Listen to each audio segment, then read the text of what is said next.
Here we go. Thank you all again for coming to Spelljammer 998, Session 21. Last week, hell yeah. Last week on Spelljammer 998, you guys found yourselves locked into a pitched battle to remove a young lunar dragon from its quickly blossoming lair. During which I would like to call out for Joey, MVP for last week's combat, for a particularly slick play where he had to Misty Step up to the flying dragon and manages to incapacitate it with his breath weapon, which more or less gave you guys the round you needed to pick up 2 fallen party members. Especially on a rewatch, it's easier for me to see the clutch plays, and that was it for last week. Play of the game. Play of the game. Afterwards, he left. He hated that. He wasn't a fan. After you guys, the dragon did eventually escape. It tunneled out of the asteroid after you received word from A1 that it had seemed to left the area. You guys spent the next several hours loading up the hoard it had amassed in the asteroid, along with 2 spelljamming helms that it seems to have pilfered, raided, destroyed off of other ships. Pardon me. You guys took a rest that night and flew through the night to the asteroid island, the islands. So, let me reread my description. I did say earlier in the week in the chat that I pictured these like islands floating in the sea, but they're floating in the ring of Sybaris, which is it's going to be like an ocean made of gold dust. Most planetary rings are this kind of fine, shimmery dust. So I did save that image, in case we ever want to use that image for anything that I pulled up. But you guys landed and found these jungle islands to be a somewhat hostile environment. You guys lost a day of travel, half a day of travel, having to literally bushwhack, trailblaze your way through unexplored jungle. And this cost you guys a little bit of time. At the end of that day, you did happen upon a mushroom grotto that seemed to have a very wide variety of... I don't know if mycond is even the correct word. These are fruiting bodies, technically. And you all managed to get away mostly unscathed, except for Echo. He took a trip through the little drug door, but it was okay. He had Drix there walking up front with him to make sure everything was going to be good. And so, before I forget, y'all should have had a long rest during that rest, the rest you guys took in the jungle. So please smash your long rest button if you have not already. I know you guys had the Velociraptors the next day, but that's okay. That's my fault. You guys got up the next day, continued your trek through the jungle, and thanks to Zephyr, managed to not be surprised by a pack of clawfoots, which y'all very handily take care of. Oh god, here we go. Before getting a good chunk of the claws and a good chunk of the teeth out of these lizards, so that you guys could have some trophies and or crafting materials. Eventually, you guys did happen upon what appeared to be a very desecrated and overgrown ruin. And you guys went to do a little bit of exploring to look around the area. Demos was able to determine that he's fairly certain the orbs you see sitting on those statues are dormant, have not been used for some time. And you guys were going, Zephyr was going to look in the pool in the middle of the ruins before Zephyr and Echo both realized that something was not right about the plants around you. And we left last week as everyone begins to pull out of the area and are immediately chased by these... The move is called Radiant Pellets. So I picture like a bullet seed type attack from some of the plants in the area. I'm going to enlarge these so you can see them again because they're so badass looking. While anyone has questions, comments, anything I forgot, snide remarks, or general shenanigans. 2 things. I want to say, one, Deimos's jump up. I'm sorry, I was cutting in and out that whole thing, but Deimos's jump up, heavily inspired by Arcanox being a badass. So, I just got a shout out to the OG Dragonborn of our party. And B, as a dragon type, I'm resistant to grass attacks, so I'm not too worried about this encounter. Pokemon joke. So we got a long rest somewhere in there. It's a point of clarification. I have 1 point of exhaustion and I don't know if it's from the very first day that we landed or if it's afterwards. I didn't listen back to the recording to know for sure. You did take it the next morning. You all rolled con checks. You were the only, but I kind of liked the flavor. I realized afterwards, I was like, that sucks. He's from a jungle, but then I forgot you have the big hole in your side. You have a big scar where your carapace is ripped off. So that's my reason, my personal canon for why you were struggling with the heat. That's 100% why I'm trudging through this jungle with a giant hole in my side. It's fine. 100%. The malaria would be real. You've got to make like a buckler or something out of that. The plate that's missing, like It's very Dark Souls. Snatched it back from the dragon and turned it into armor. Yeah, like don't glue it back on though. No, it's got to be a separate piece of like an Have extra it- have pauldron. it- Yeah, have it stitched as one of the big like brigadier pauldrons. That would protect your neck, wouldn't it, Devin? One Oh, side no, of they your- were even here for that. That's so funny. Our group Yeah. is rotated like to where none of them were there for that original encounter. Ow. Okay. Yeah, it was a long time ago now. Well, sort of a long time ago. Retrospective. Long enough. Over a year ago, I guess. 2 years, I think, now. Oh, maybe not. Yeah, I think we started. October will be 2 years. Because that happened fairly Yeah. early on at Storm King's Thunder. Yeah, I think you're right. Anyway, me and Joey hate each other. If you guys can't tell, that's what that boils down to. Backstory there. It's I was trying to think of a friend of me, like not Doofenshmirtz from Doctor, not Perry Platypus and Doofenshmirtz. It's like Dumbledore v. Grindelwald, Saruman v. Gandalf before Saruman was like completely a dick. Like, I like the Dumbledore Grindelwald. Anyway, I think we're going to roll initiative. So that's where we're getting started. As these, you guys begin to watch. You guys watch as the radiant pellets come flying y'all's way. I think one or two of you got hit. Zephyr or Echo, or Zephyr or Demos got hit. I don't remember which. As many of these, you guys thought were plants, begin to mobilize, and they're long, they're kind of long, tendrily legs. They move like starfish, the best I can tell, kind of like pulling themselves across the ground. It's kind of gross looking. Here we go. Now that we're finally started this, I can tell you guys these things are Artuk. Artuk. I'll try to put something interesting. I'll pull up Echo's character sheet. I think we did roll initiative last week. That's the last thing I see on my I was chat. about to say I see initiative. Yeah, we did. There we go. I think we did roll it. That roll is for Echo, not for me, by the way. The 20 Yeah, Echo Zephyr, should be the best. monsters. Oh yeah, you already have us all done. You're good. I was look. Damon- I come back in yeah. here to look at this earlier, and I closed the turn tracker. I was like, "That's from last combat. Don't know what's up with that." I guess it wasn't. It even said resume encounter on D&D Beyond. So to the encounter we resume. Echo is up first. Zephyr, you're on deck. Demos, you will be after some enemies. I do have his character sheet pulled up too, so you let me know if, like, I've got it on a screen I'm looking at. If you need me to hit anything. No, I appreciate it. Two things. Is this fucking nugget back here like that big, or is that just like a Define nugget. Will you ping him again, please? this old dank looking He motherfucker? is bigger. He is bigger than the rest. He is Oh, a boy. large creature. Big old boy. All right, so Echo, seeing that big old motherfucker, he's gonna start by popping his bonus action Hex on that motherfucker. I'll drop that into chat. And then he's also one day. Do I get to reroll that every? Oh no, it doesn't even do anything for this time. Never mind. And then he's actually gonna take. Is this one closest to us? The one that used Bullet Seed? I didn't track which ones actually used that because it was outside of combat. This is the one closest to y'all, technically. Imagine those are still within 120 though. Yeah. Speaking of which, He's gonna pop his longbow. I think he gets it twice now. He gets to add a +10 to these. This is two separate dice, so that's a 14 and a 19. does have extra attack. 14 and a 19. The 19 hits. Okay, so we're gonna add 5 to this for 8 damage plus his hex, which I think is a d6. D4. No, it says 1d6. That's 8.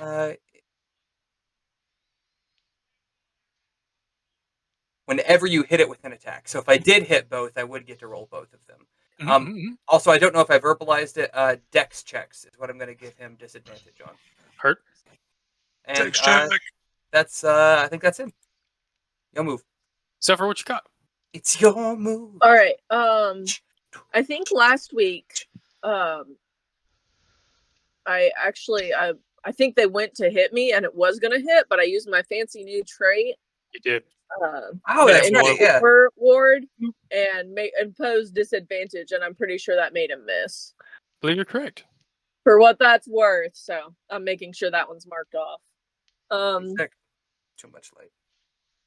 All right. Well, I guess we're gonna go over this way. Well, I guess in whatever way to see this guy, because we're just gonna take him out. Yeah, one at a time. Blast him. Blast. Anyway, I started blasting. Okay, let me roll it with my hoo-ha-hoo.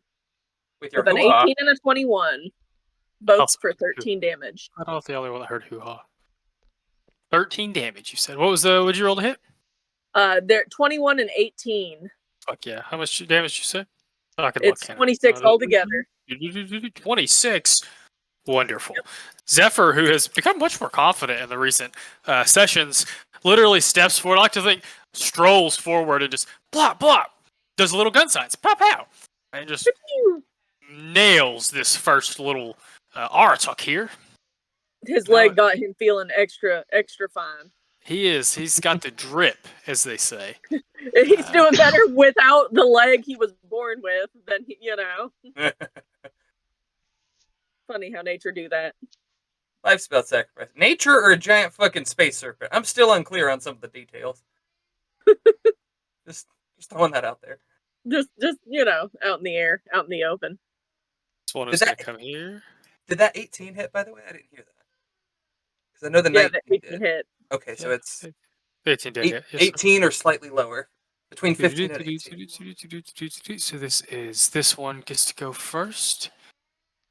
So what one is it like spider starfish crawls its way forward and its beak opens up and you guys watch as almost frog-like. It looks very sticky. Its tongue jettisons out of its beak and attempts to smack you right in the chest, Zephyr. I need you to make a dexterity save for me, please.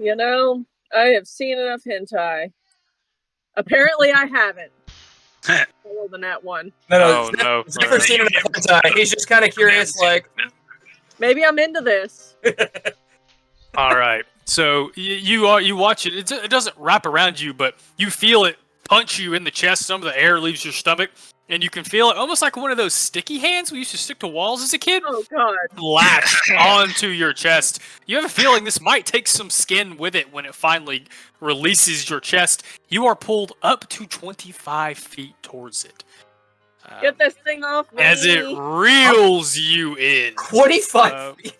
Yeah. I mean, this is as close as I can get to it. So it is almost like a frog. Yeah, no, it pulls it. Its tongue lashes out, grabs Zephyr, and reels him up to it. And that's just its bonus action. It's now going to use. I wish I'd saved my reaction. Fuck. It's now going to use its multi-attack. It's going to try to smack you with its branches. Come on, show me a branch. Give me the branch. Oh, this motherfucker got reach. God damn. Yeah, they do got some reach. So a 9 and an 11 are not going to hit Zephyr, I'm assuming. Thank God, no. As it yanks you towards it, and you just barely manage. I like to think like one of the swipes is blocked with your metal leg, and you duck out of the way of the other one. As the other one gets to go. So that's this one. Oh, I didn't mean to do that. So you can come to God, Ben, I just saw here. your post. Yeah. Is this, by the way, is this a wall? What is this structure here? Like, is that a... Yes. So what it looks like to me is like this is the upper wall, and this is the wall that makes up the little like bridge y'all are in. Because there's probably elevation right here. Like this section is probably sloped. So At this least is that's all what it looks sloped. like to me. So these stairs are going up, and These stairs are going down. So think of like this is the lowest. That's relative to elevation marks on this map. This would be the lowest point. And this back here would be the highest point. so it's like a But bowl, this, I guess. yeah, and this back here is going to be higher than down here inside of a little channel. Okay. Oh boy. Anyway, this guy moved his 20 feet. He can't. Okay, cool. And it looks like it can't actually tongue anybody. The attack is called tongue, which is why the gif that Ben sent of the tree eating somebody, I was like, Oh god. I hate when I accidentally predict the future. but it will use this radiant pellet attack. It does get to do 2 of those. I think Demos and Drix are each going to get one. Demos, here's your radiant pellet attack. Why not? That is 16 to hit. It looks like by your face that hits. That hits. I'm debating on using a shield, but I think I'm going to save it. Okay, you do take 9 radiant damage. A 13 does not hit Drix. He's big and scary. As it scuttles its way forward and sprays you guys with its never mind. Its pellets. With its almost seed. said seed. Glad you all saw me stop. Demos, you're up. Drix, you're on deck. Randy, you're after that. Demos shakes loose the seed from him. Oh god. Didn't you say something? Didn't you use like a fucking circle measurer the other day? Are you using the new UI? I don't think so. So you probably go to your gear icon in the top right hand corner. UI redesign. Yes, enable that. And then go back over here to your ruler, and it should pop up a little menu that I cannot get to go away while I'm using it. It's obnoxious. But there'll be a drop down for line. You can do square, circle, cone, and beam. Alright, Roll20. I take back most of the shitty things I've said about you. I love the UI redesign. I only stopped using it because it didn't have a turn tracker, but once it got a turn tracker, I went back to using it. Okay, so...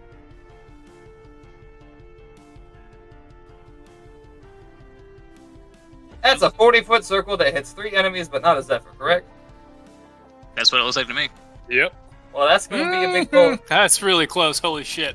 I mean, I could tilt it a You little can. further, You're right. but, That's fair. Fair enough. but that's, Let me run this pentacle. Dark Souls Fair rule. enough.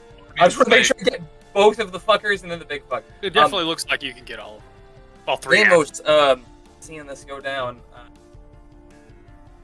sees like Zephyr get dragged in, and looks at this long. Is it wooden? Is it vine-like? What's this appendage like that's wrapped up? Vine-like is a good. They kind of look to me like living vines. They look like Venus flytrap, sort of like almost like briars, maybe. I can't. It's not so much that they have a carapace as much as they probably have a very tough. I like to think of a mixture of a vine and an exoskeleton. It's not epidermis for plants. What is it? The endoreticulum. That's the cell wall. Anyway, it is kind of like a very thick, thorny briar. Is probably how I would like to think about Is it a rough or a smooth endoplasmic reticulum, Joey? Oh, it's rough, baby. You know, if Zephyr's being dragged around, it's rough. I mean, he's gonna see this happen. He's gonna try to break that connection by takes a bit of guano out from his bag, and as he like rubs it between his scales, it like sparks a bit, and as this flame manifests in his hand, he hurls it out, and this I think this is the first time I've used it. This boom of fire, just mostly red, but with hues of blue, just strikes these 3. And I need them all to make a dex save. That big fucker at disadvantage. The Elder cast counterspell. The Elder cast counterspell? I cast counterspell back. You say what? Entirely fucking with you. You better be.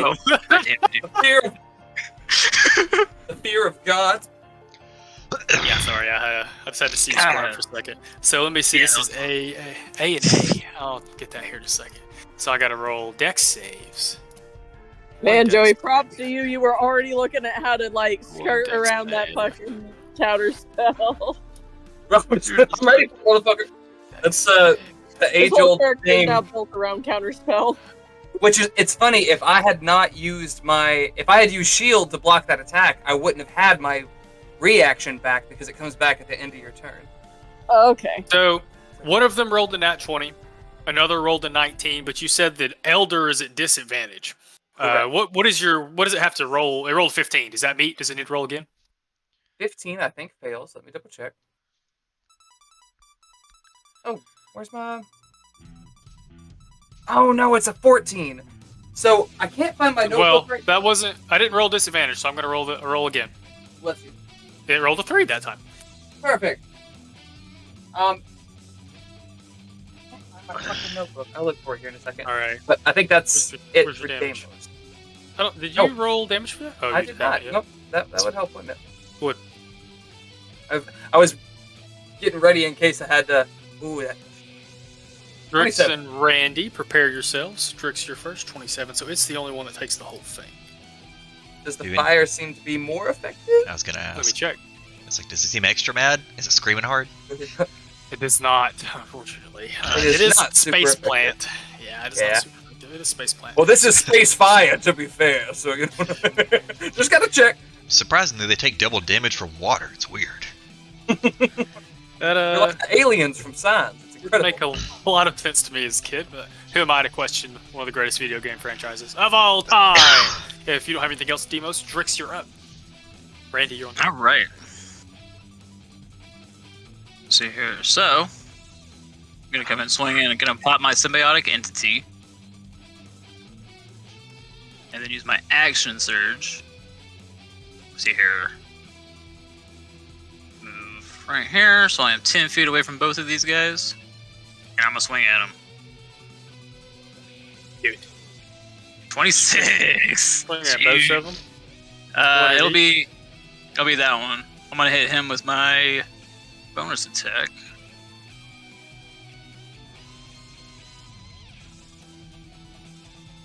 And a 6 probably doesn't hit him, but No. Oh, I rolled your damage. I'm sorry. you're good. Okay. Didn't really mean to do that. I saw the nat 20 in the nat 20 of the thing, and I was like, click. Alright, I'm gonna do some other stuff with this too, real quick. Do it. Okay, that is plus 5 force damage for my psionic strike. Hurt. And then another 3 because I have my symbiotic entity active. So additional 8. Hate hurt. So we're gonna use the roll that I accidentally rolled for you because it's got the crit included in it. That's fine. And the roll's a lot better, it looks like. So that's a lot of damage. Drix, you roll up, and Come in does swinging. your psionics look different than Cordo's magic?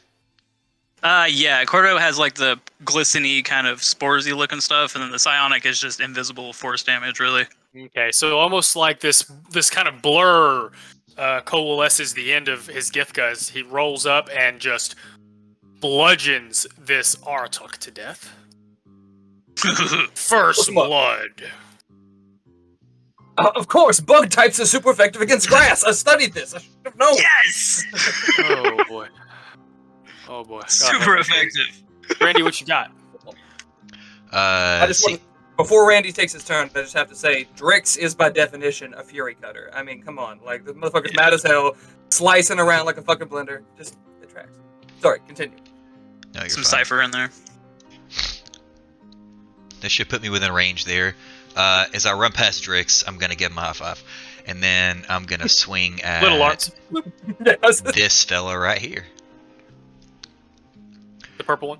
The one's not Yeah. dead. Bloop. the one that's not dead. That corpse isn't really in the river, but it could be. It's a 21. Sick. 21 hits. And I get to add that You get sneak that attack. sneak attack. Ba-boom. Mm-hmm. Oh man, I use my mithril katana there too. Whoops. So actually, can I count that as my bonus action and still use my primary action? Ruling DM. Because I can only do an yes, offhand attack with the mithril katana, not well, the that's- primary one. Yeah, that's what I was trying to think about, because it's not like extra attack. Like, this is a second attack. Technically, you're not supposed to be allowed to use your bonus action first, but I think that's kind of stupid. So I will allow it. In this one instance, thank you. Normally I roll my primary katana first, which was only a 13 that time.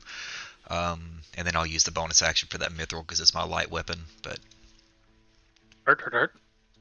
anyway, I think that's all I'm gonna do. You do cut a pretty decent chunk. Into it. I had to check. You killed one of these before they ever got to go. Good for you guys. First. Let me see if I remove it. Oh, don't heal it. I'm trying to remove it from the initiative, so it's so that I know I don't have to think about that every time.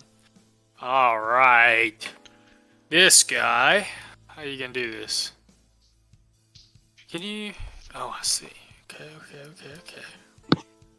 Oh boy.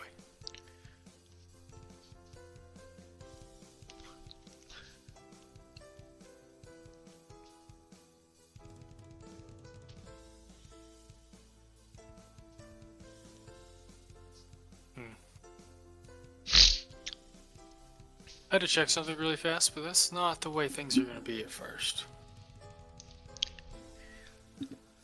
So I could get to here. Bloop.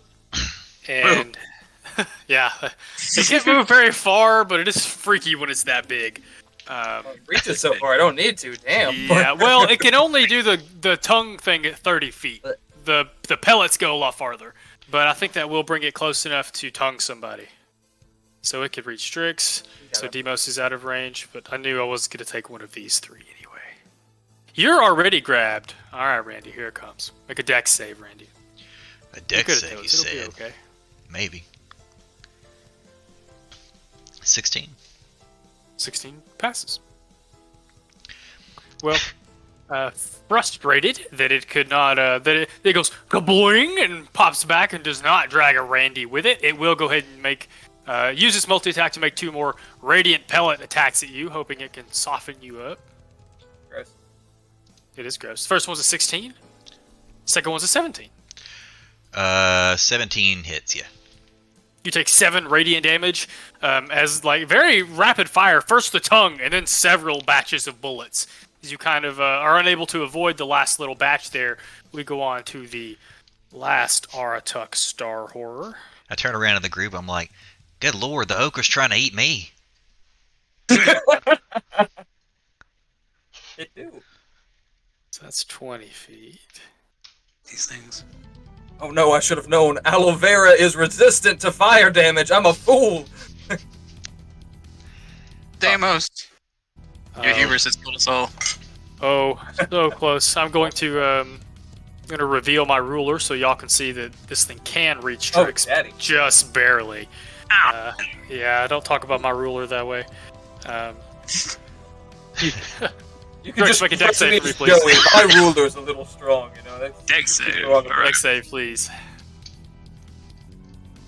21. 21. Yeah. Again, this one, I like to think this one actually hits Drix, and he literally just muscles down, and you guys hear the, like, suctioning sound of the tongue being ripped from his carapace. Or SpongeBob style, he, like, grabs its tongue and, like, does the little flip thing. Either way, you're getting 2 radiant pellets, Drix, for its action. And then Echo will be on deck, followed by Zephyr. The first one is a 20. If that hits, you take 13 radiant damage, Drix. The other one's a nat 1, so that does not hit you. Takes how many radiant damage? 13 from that first blast of seeds. Y'all just getting blasted all over the place with seeds and tongues. Welcome to episode 21, y'all. Echo, you're up. Zephyr, you're on deck. That's our session title. Let me make that 10 damage. Hurt. I'm gonna use Force Field. Because that would take out my symbiotic entity.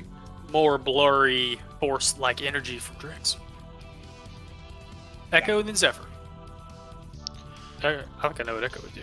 He would just start shooting. Also, just so you know, the turn tracker has vanished from our They're party. back. I was gonna say something, but I forgot to. Is it back? It is. Thank you. It's kind of dumb that when I remove it, it removes it for everybody. Echo, I think, is going to make his attacks. Does he have to move close enough to do that? Oh, I'm sorry. Echo, it's me. Will you delete the further left one? I dropped one so I can move him. As a bonus action, he's going to manifest his Echo. It has to be within 15 feet, so he's going to pop him, say, right up here. Is it a bonus action to move his Echo? In which case, he's going to move I don't first. think so. I think he just Okay. gets to move. Pop here, and we're going to fire off 2 shots to not yet fried Okra. It's 10 to each of these. 24 and a 17? Yes, both hit. Yeah, sweet. Okay, so add 10 to this. So that's 18 damage plus 3 more. So 21 damage total. That is to this one? No, to Big Daddy Okra. Big Daddy Okra. He's only getting the 6 because he's hacked. Or the 2d6, excuse me. And I think that's it for Echo. We're gonna make SoundCloud quit doing alerts whenever it plays a new song. No, yeah, it is gonna. I just muted that channel. Honestly, I would recommend doing That's a good idea. DJ Steak Sauce. Yeah, it's a good idea. I noticed last session recording that like I kept hearing bings. Like what the? No one is messaging me that much during session. I'd realized just now that that's what it is.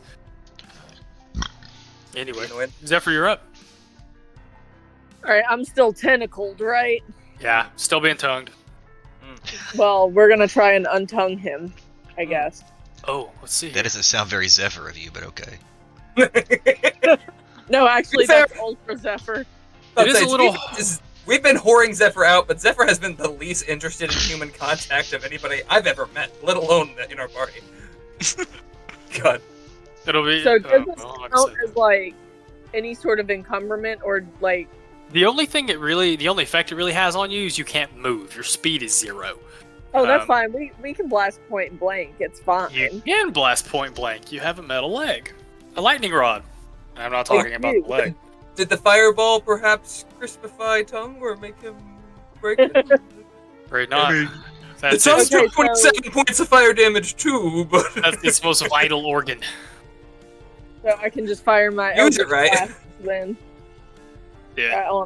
Damn. Oh no, Zephyr, you have a hard time as not only its tongue, but now its tendrils, vines are now involved in the equation, and you find it very difficult to create enough space to really get a good kick off on it. Okay, so theoretically, could I just Starlight Step out of this and yank its tongue with me? You would leave the grapple, technically. Like, you would just poof away. Yes, so I could just poof out of this. Yes, sir. Yeah, then is like the best way to get out of shit like that. Yep. Then we're popping a Starlight Step because ain't not enough time for this shit. Zephyr says, not me, not today. I rolled 2 of those. I'm gonna go back and roll 1 of those. Oh well, neither one of them's a 6, so it doesn't matter. Okay. Zephyr does his best and then runs away, as all Zephyrs should. Okay, this guy here, very disappointed that his prey has just up and suddenly eluded him. Did not get his tongue back, so he will. Are you within 5 feet of him, Randy? I believe you are, because you swatted that at one. him Yeah, earlier. that one I am. So it is going to take both of its branch attacks on you. Oh, it's a 10-foot branch attack, so it's just going. It's going to go swinging at you, Randy, because you swung at it. An 11 and a 24. The 11 misses, the 24 hits, but I think I'm gonna pop a shield. That's probably a good idea. No, just kidding. I can't do that. I'm not gonna pop a But shield. unless your AC is 19, I don't think that'll. I heard. So I forgot. I still had it pulled up earlier from when I was hasted, and technically I did get that bonus AC. When I looked back at that, I was like, wait, my math's wrong. I need to fix that. Well, you take 13 bludgeoning damage as one of the vines like smacks you, like catches you in the stomach where your carapace has been torn away. Get the breath taken out of you a little bit.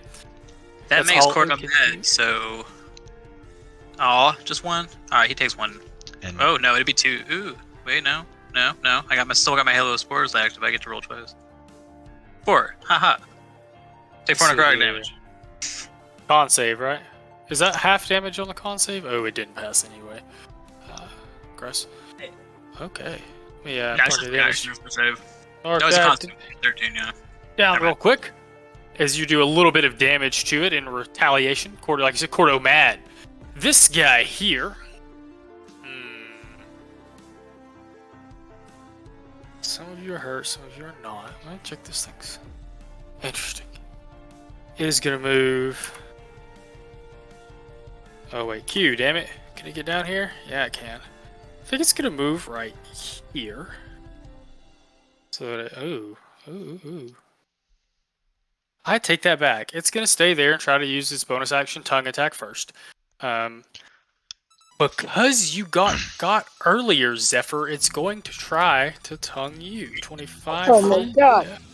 It seemed opportunity attack range. I realized that it wouldn't come down there because it could potentially bring someone to it.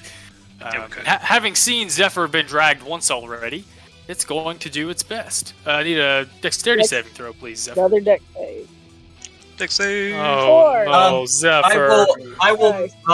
Deimos' eyes flash white as he turns to his left, where Zephyr has. I like to think it's even before Zephyr appears. Like his eyes flash white, and Zephyr like pops there, and Deimos just grabs his arm and pulls him like a foot closer to him, so the tongue misses him.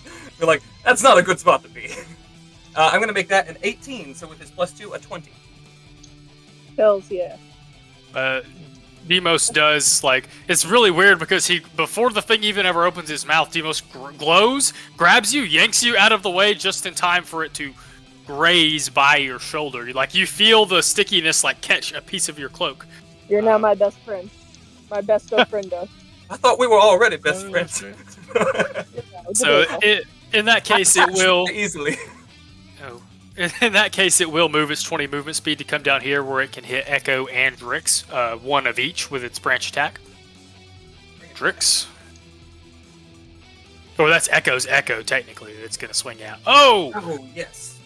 Okay, Drix, it rolled a nat 20, so... What? Oh. It did 17 bludgeoning damage. That's already doubled? That is the double, yeah. That's why it rolled really well. It rolled an 11 out of 12 on its base damage. That's why I was like, oh! The second branch attack is at Echo's Echo. 23 for 12 damage. Oh, that do hit, and that poofs it. So this one misses its tongue, scuttles down, and comes down with a rage. Do you have a Oh, you used your reaction earlier, didn't you, Drix? I did, yeah. Oh, no, okay. Right. Sad. I thought you were going to smack it. Demos, you're up. Drix, you're on deck. 1 second. Oh, never mind. Okay. I thought he could do something with his... An attack with his Echo as a reaction, but there's something else. Deimos sees our 4 friends. Let me get a quick read on... Ooh, forgot I was doing that. That's not what I need to do now. I can move that thing out of the way. Oh, okay, they're closer than I thought, but getting the...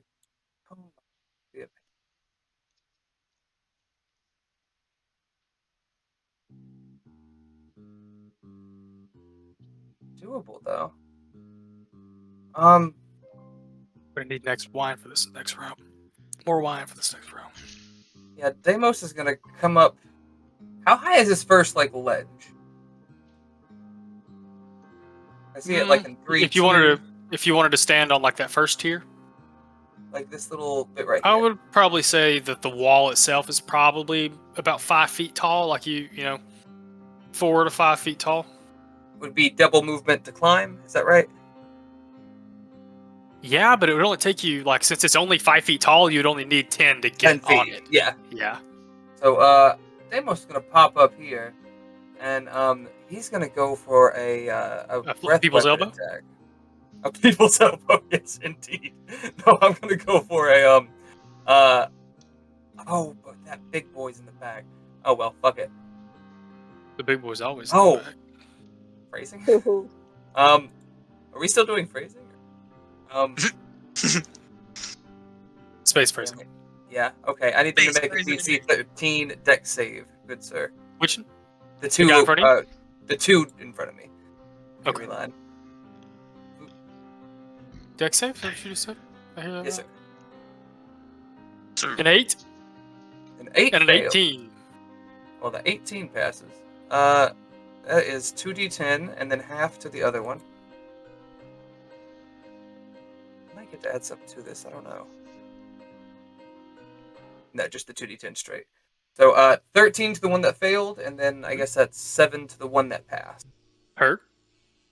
What did you use again? I'm so sorry. What was that Oh, ability? breath weapon. I'm sorry. Breath weapon? Yeah. So what was the incapacitated thing? Is the one in the back incapacitated? Yeah. The one that failed? One at the back. The one that No, failed? no. So there's metallic dragons and Fizbands, metallic dragonborn, excuse me, get additional Oh, do you get to pick? breath weapons. So I can do a regular breath weapon attack, or I can Oh. do repulsion breath to knock them back, or invigorating breath to try to make them incapacitated. Yeah, And breath it's weapon. different saves for each one. Yeah, it's pretty neat. That's handy. Anything else, Demos? I don't think I have any other bonus actions, so I think that will be it. Drix, you're up. Randy, you're on deck. Hmm. Same. Indeed. Well, Drix wasn't expecting such a hard fight from some plants. it's not. 13 hit? Also, 13 is not a hit. I'm sorry. Everyone look at this weird-ass wine glass that has a decanter in it. That's pretty neat. That's extra as fuck. I love it. It is extra as fuck. Oh man. Swing and a miss, swing and a miss. Can I make that 13 a? It would be a total of 15. I'm gonna make the base roll a 9 and then add the 6 to it. Does a 15 hit? 15 hits, I'm hitting. You're swinging at the purple one or the red one? Red. The one that just hit me. This one? Yeah. 15 does hit. Oh yeah. I've already marked it off because I said it. So, but 7. yeah. You know what? I'm using another force dice. Bam. Make it 9. 9 bludgeoning. Well, like 7 bludgeoning and 2 psionic or something. Yeah, 7 Alright. slashing and then 2 psionic. All right. As again, with a little bit of help from Demos, Drix, you are guided true as you reach your Gifka out and smack the one that you trade blows with the one that hit you a minute ago. Hey, Randy, you're up, I believe. Man, it's all 3 animal kingdoms fighting here, bro. Yeah, there's a lot of shit going on here. Just gonna scoot right Reptile, there. plant. Fungal. It's beautiful here. Gonna swing with my Nice. trusty katana first. I'm gonna throw a booming blade on that. Yeet. So 21 to hit That hits. for 14 damage plus an additional 8 damage. Okay, awesome. So- Randy, you sidle up and just the booming blade just crushes it. Like you think that you've cut through it, but the thunder magic on your blade just smashes it into the ground like concussive blast. Like, bam! As you squash. Lightning after the thunder after the lightning. How fitting! I love it. I don't want to get too close to that big guy. I didn't use a ton of movement, so I think I'm just gonna try to help the party scoot over here and use a bonus action attack on this little fella back here. Yeah. Oh, it's a nat 20. Oh, nice. Get it. I don't know. Ain't nothing but a The sneak don't attack get the damage sneak does attack. not proc a second. Yeah. indeed. But that's What's- still what 10? Yeah, 10. Why is it 16 there? For the totals, that's weird. I guess it's adding something. The first 2 results are it's So- the first 2 and the second 2 results add 16 and 12, but it's weird that it formatted it like that. Yeah, it's odd. It is weird how formatted. I see what you're saying. It is weird how formatted it. So technically, it's 10 damage. Yeah, 10 damage. Okay. That's weird. Randy has a good round as he blasts one into the ground with a booming blade and then takes a step over and runs his mithril katana up under a tentacle and just cuts through it.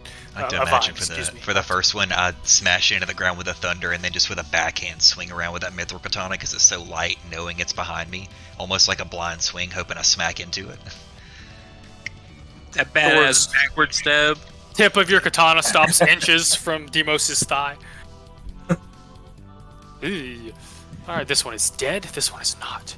She was out. She grabbed her taekwondo uniform. Deep I breaths, remember everyone. She went after that. Oh god. I need everyone to please make a charisma saving throw. Oh, don't say, Maybe not everybody. charisma. Hold on. don't say charisma. Oh, don't say charisma. dude. Give me charisma. That's Hold my on. dumb stat, dog. Our one fucking charismatic party member. It's a -1, dude. Yeah, it's gonna be everybody. It's a 20-foot radius. They're grouped up, dang it. It is a big circle. Let's see here. 1. A 1 heard. Oh, 16. we are rolling charisma. Yeah, please roll a charisma save for me, please. It's a dirty one. It's a dirty one, but it's a 1. That's Echo. That's me. Should I use a one? No. Maybe. Did everyone else seem to feel? Brady might have passed. Is that for? Yeah, we don't know for sure yet. I'm gonna use a lucky and hope that this is a better result.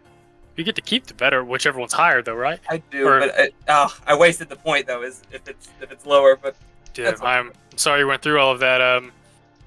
Drix, What's up, dog? Drix, Demos, and Echo. You guys are suddenly overtaken with this supreme indifference about these things. They're just plants. Fuck this. I don't know why we're wasting our time. You guys are indifferent to these creatures for the time being. Huh. Oh, indifferent. That's the word. Wow. Okay. This is meaning. You Are can we make charmed? you can make a target indifferent about creatures of your choice that it is hostile toward. So you are de-aggroed from them. So I just don't to give a use a fuck? video game term, like So they de-aggroed us. If they hit somebody, though, we see them as a don't know threat that you again, would or no? don't know that you would know that. I can see it does talk Yeah. something about that, but I'm not going to tell you guys what it I says. gotcha. 'cause I don't No, think yeah, that- I've never heard of that kind of phrasing on the condition, but It is weird that it says make a target indifferent. That's the word it uses. So that's I the like word to I'm say- going to use. I like to Uh, think Drix just kind of stands You up okay? straight, like out of the battle position, and just Mhm. kind of. that's how he is normally. Like, what are you talking about? Oh, That did take its action, right? sucks, bro. Yeah. Oh. Okay. Bonus action. Starts Oh. carrying a basket around. Hold on, 2 seconds, y'all. For it, it's gonna tongue someone as a bonus action, assuming it gets its.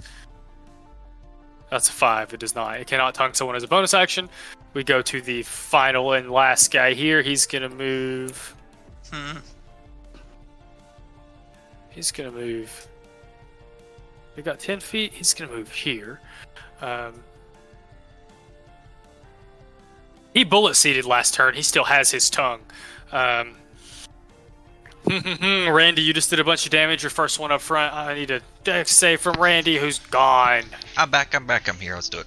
I can do Oh. this. I can. You know what, funnily enough, he's back. I'm here. I can hear you. Sorry. Fix It's it. okay. Diggity. Randy has good dex saves. It's gonna be okay. Also, Another is- 16, man. Every time I make a save, it's a 16. All right. Randy and Demos, you're each gonna get radiant pellets as its action. Oh, first one is Randy.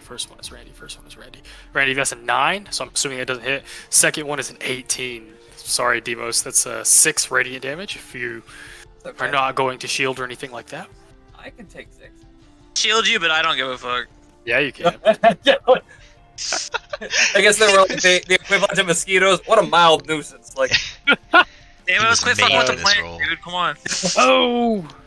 Oh, it's my apologies. They're acting up. It's all my fault. man. Kicking the plants, dude. I'm not going to take that back because I fucked up. Demos, you are no longer indifferent towards these motherfuckers. One of them just spat radiant Oh. pellets at you. Oh, it Okay. attacked. Okay. Wait a minute. These aren't plants at all. Like, What are you talking about, man? They're obviously plants. it looks almost as bug as you do. Like, I don't know. It has the little sides. Like, You're high, bro. I mean, yes, but that's very common. know- Nothing to do with this. You know what? Who hooked me up? You know, he's my plug. I'm sorry. I'm going to walk back some of the stuff I did. I'm Okay. reading this spell again, and realizing some of the stipulations that the monsters would already know. So things will that's go a little differently. You are not attacked by this one. It does not try to tongue anybody. It instead, where was it? Q. It was 20 feet away, so it was here. Or, well, it moved, it moved 12 feet. So it was around here. It uses its full movement speed to back away. I don't want none of this smoke. All it does with its turn. So I read a particular stipulation of the spell I did not realize. It will not attack anybody, so you 3 are still indifferent. You other This thing 2 is- obviously are not. Okay. This thing is gonna pollinate us, so we all fucking zen the fuck out, and it's gonna gobble us up one by one. Echo is up, but he What's is one one more of the parasite? indifferent ones. Echo, he's gonna pop his way up here a bit. Still has, oh, does he have advantage from Hex? It's not Well, he advantage. is technically indifferent to these things. He does not view them as an enemy at Oh. this time. That is correct. They're just plants. Then what? They're just plants. Then what would he do? You know, I'm not sure. Huh. Look how beautiful these leaves are, guys. Oh wow. No, he doesn't find them beautiful. He's indifferent. That's fair. I take an action surge to do twice as much bullshit, half as fast. Still get nothing done this turn. No, I like to think like Cordo and Deimos are just talking about the ruins and shit. Like, fascinating. Really. look at this architecture. How did you think they did the stonework? It's amazing. We're going to assume Echo Aliens. doesn't view Clearly, aliens Oh. is the answer. If you have anything, oh well. I can't think of anything to Yeah, make if he him- doesn't have a buff or anything, and even then, I don't know why he would use it. Yeah. So Zephyr, you're up. You are not different. So you may Well, do, please. I It is cannot kind of weird of- theoretically, like, snap anybody out of it by being like, "Hey guys, the plants are alive." To use a great man's words, you could most certainly try. I am really charismatic, so hold on, I'm trying to think of a way to word this so you'll give it to me. I'm gonna be honest with you. Cordo hates plants. He doesn't care. Yeah, very minimal effort is needed. Ooh, what if Plants I what if I like used my deception to say that plants stole our money?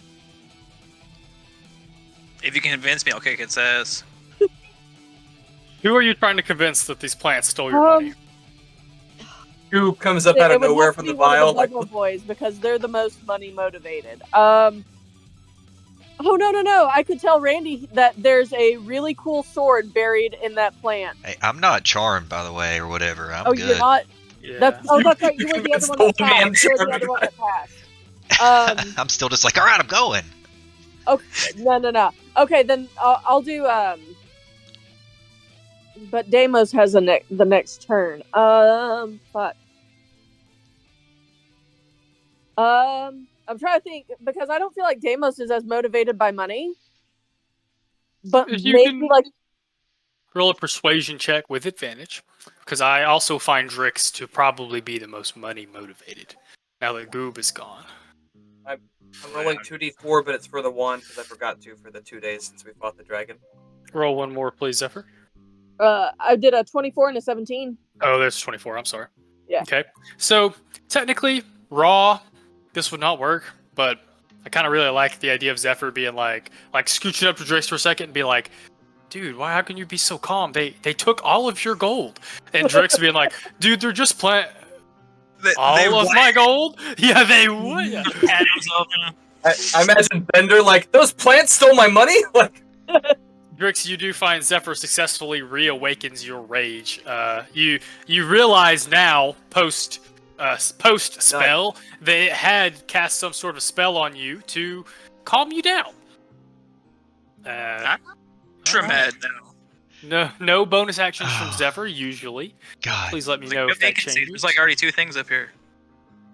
Oh, is he dead? He is I dead. turn around when this is happening. I'm like, I'm not gonna lie. I was just gonna tell you to shoot the crap out of this one because your plan sounded real stupid, but I guess it worked. So, congratulations you know. or something. That's what I'm here for. This guy here is, knowing the spell that the Elder cast, going to use its action to disengage. And then it is going to bleep, bleep, bleep, bloop. As far as it can bleep, bloop. Do I want to take an attack of opportunity? Yes or no?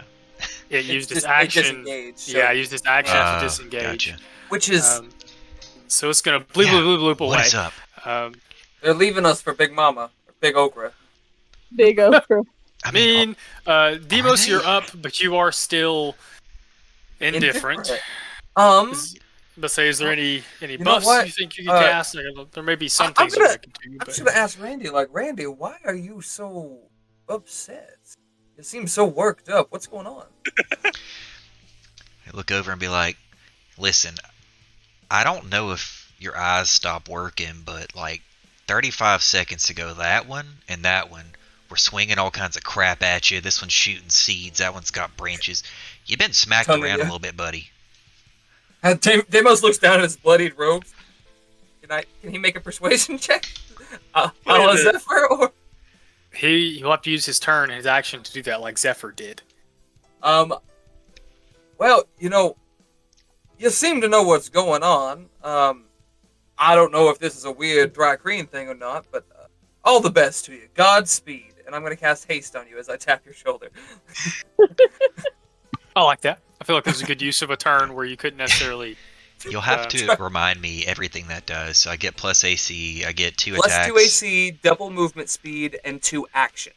2 actions. If you have a But if spare you- browser window, I would just Google the spell. Yeah. Because I'll it's pop hard it to remember all that Chat shit. for you. Thrycreen Demos, hate. cast haste. I'm going to put it up here really Nice. quick so I don't forget my I temporary. think that's all I Nice. can do, so. Drix, you're up. As you see this conversation between Demos and Randy. Where's B? There he is.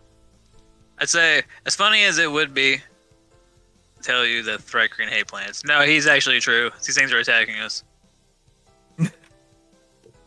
He says that, and then, you know what? Wait, hold on. 20 feet, fuck yeah. Move. Oh! Bam. You know what? What's up? How fucking funny. Tonight, my beer is the prickly pear infused Michelob Ultra. And we're fighting some prickly pears. So it just seems fucking fitting. Sorry, carry on. Haha, yeah, I'm chasing him down. Get him. Swing at him. Good. 15? You said 15 16? hit? Sorry, I didn't have 15. 15 does hit. 15 yeah. neats. There's 9. 9. Bonus action swing for a 10. 10 probably doesn't hit. 10 does not hit, I'm sorry. Bam. And then I'm just gonna stand there and look scary. That's what Trixon is good at. Always Oh, yeah. looking scary. So I had to mute that channel. It was really driving me crazy. Alright, good job, Drix.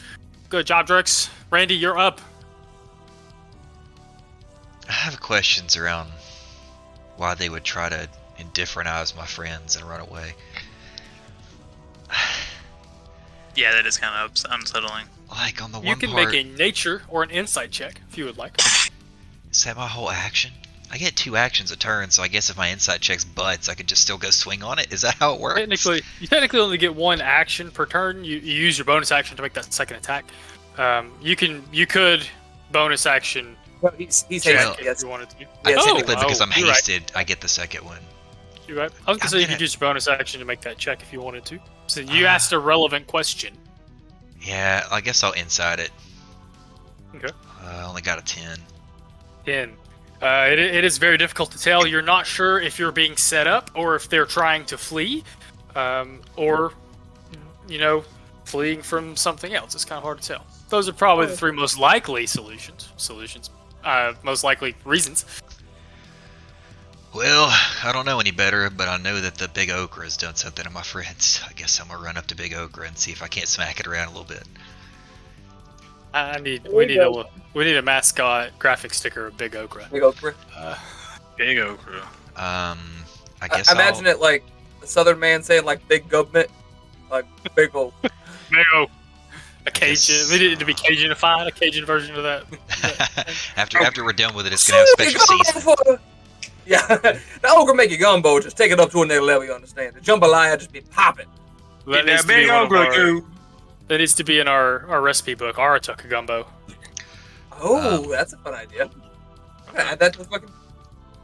Before I swing on it with my first attack, I'm gonna, with my Thrycreen telepathy, sort of like ping out to the Big Okra to see if it's sentient enough to want to talk back to me. And I'm gonna say, if you don't want to fight, you should probably get on and scoop. You gotta let somebody know what's up, because otherwise I'm gonna have to take you down. And then I'm going to try to swing on it. Oh yikes! So it doesn't have any languages listed, which is interesting because it is fairly intelligent. So what I would say that you get is when you're, obviously it doesn't have a mouth. You realize pretty quick when you reach out, when you ping it, that it communicates much that same way that you do. You don't get any words or any comprehensible language, but I would say that little ping, sonar ping, gives you its intention, which is 100% to flee. You now gather, even with your 10 insight score, that its little thing to make people indifferent, its spell work to try to make people indifferent, was a defense mechanism to enable it to flee. Oh, just to get us to stop tagging it? Okay. Yeah. That's what I was kind of wondering. Makes me want to attack it more. Yeah, I'm What curious. are you hiding? Because part of me is like, I don't want to like kill it needlessly, Part of me is like, whatever, you hit me a bunch of times and screwed up my friends.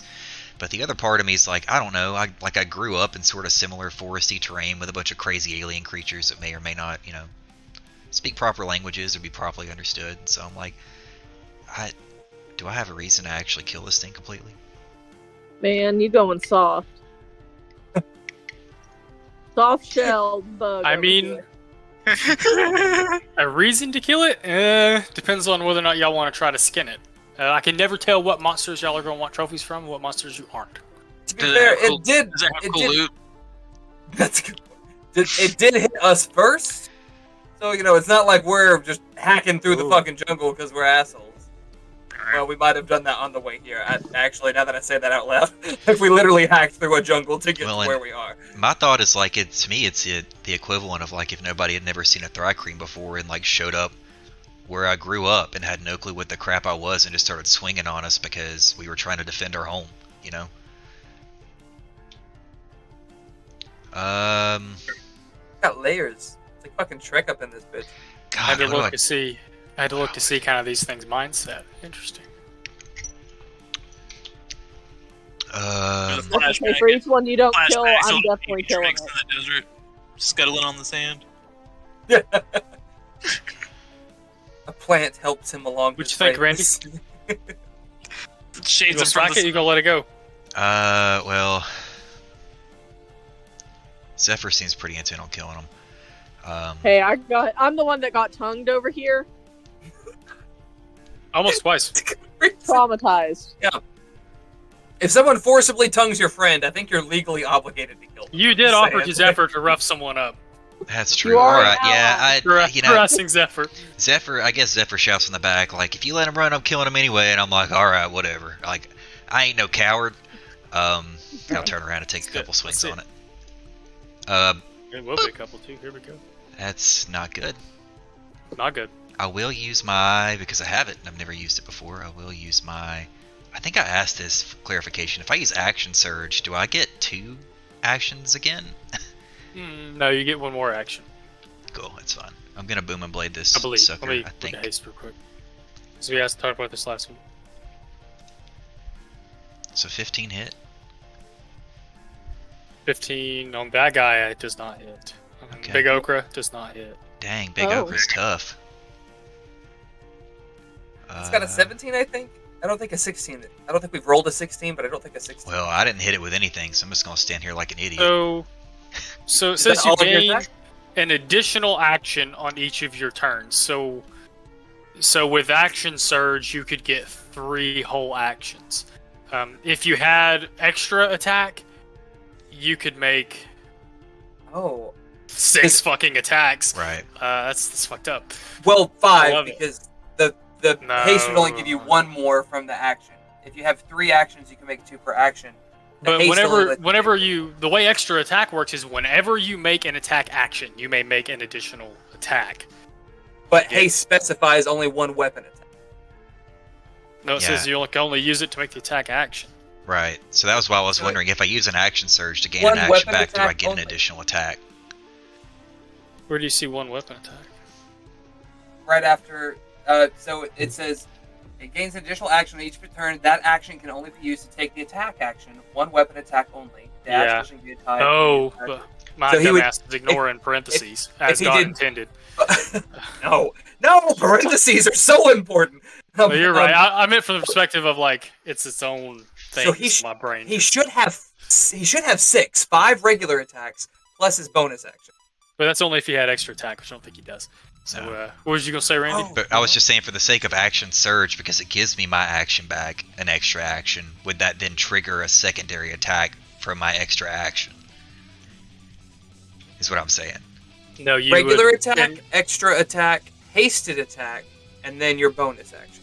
So Yeah. 4 total. Okay, that's one all I got. action. The action from the action surge, like he was saying, and then your hasted action. Okay. Yo, So dog, I heard you like actions. You only That's have what 3 there, fighters my do. dude. So I'll give you an action on your action. Well, he's only got 3. He used a bonus action to do that insight check. Oh, I see. Well, Oh yeah, you're man, right. Randy, I'm Well, sorry. Swinging all over the You- place, not hitting anything. You could have broke its concentration and everything. I I'm was sorry. trying so hard. All right, it is the Elder's turn. It is going to use its action to disengage. This is a mighty fine atrium, don't you think? And it will move its full 20 feet back. The other star horror here is going to move. It's going to dash, I guess. If it dashes, it leaves Drix's range because Drix has a 10-foot range. I'm talking about this one back here. The guy that was Oh, way back okay. here. I'm sorry. It's all I thought you good. were talking about this. Okay. It is Echo's turn. Echo is discussing the architecture with Demos. Indifferent. Zephyr, you're up. Right. Let's see. When does this guy get to move? Oh, I see. Assuming he survives. Let me do some quick math. All right. We blast him. Lived your Biggest little guys ever. tackle. The 20, I assume, hits. 20 does hit. Oh For yeah. 14 damage. So it's going to make a 10 on its con save. Passes its con save. Your friends are not undifferentiated. You do get a good chunk of damage off onto it, though. What's up? I see the raised hand. What's up? Can Echo use his action to make an insight check to see what the fuck is going on? Since, people are still Yeah, like to jumping in the get jungle. to try to figure out what I see what you're saying. Yeah, go ahead. He has advantage on these because of his changeling instinct. Okay. 15? 15.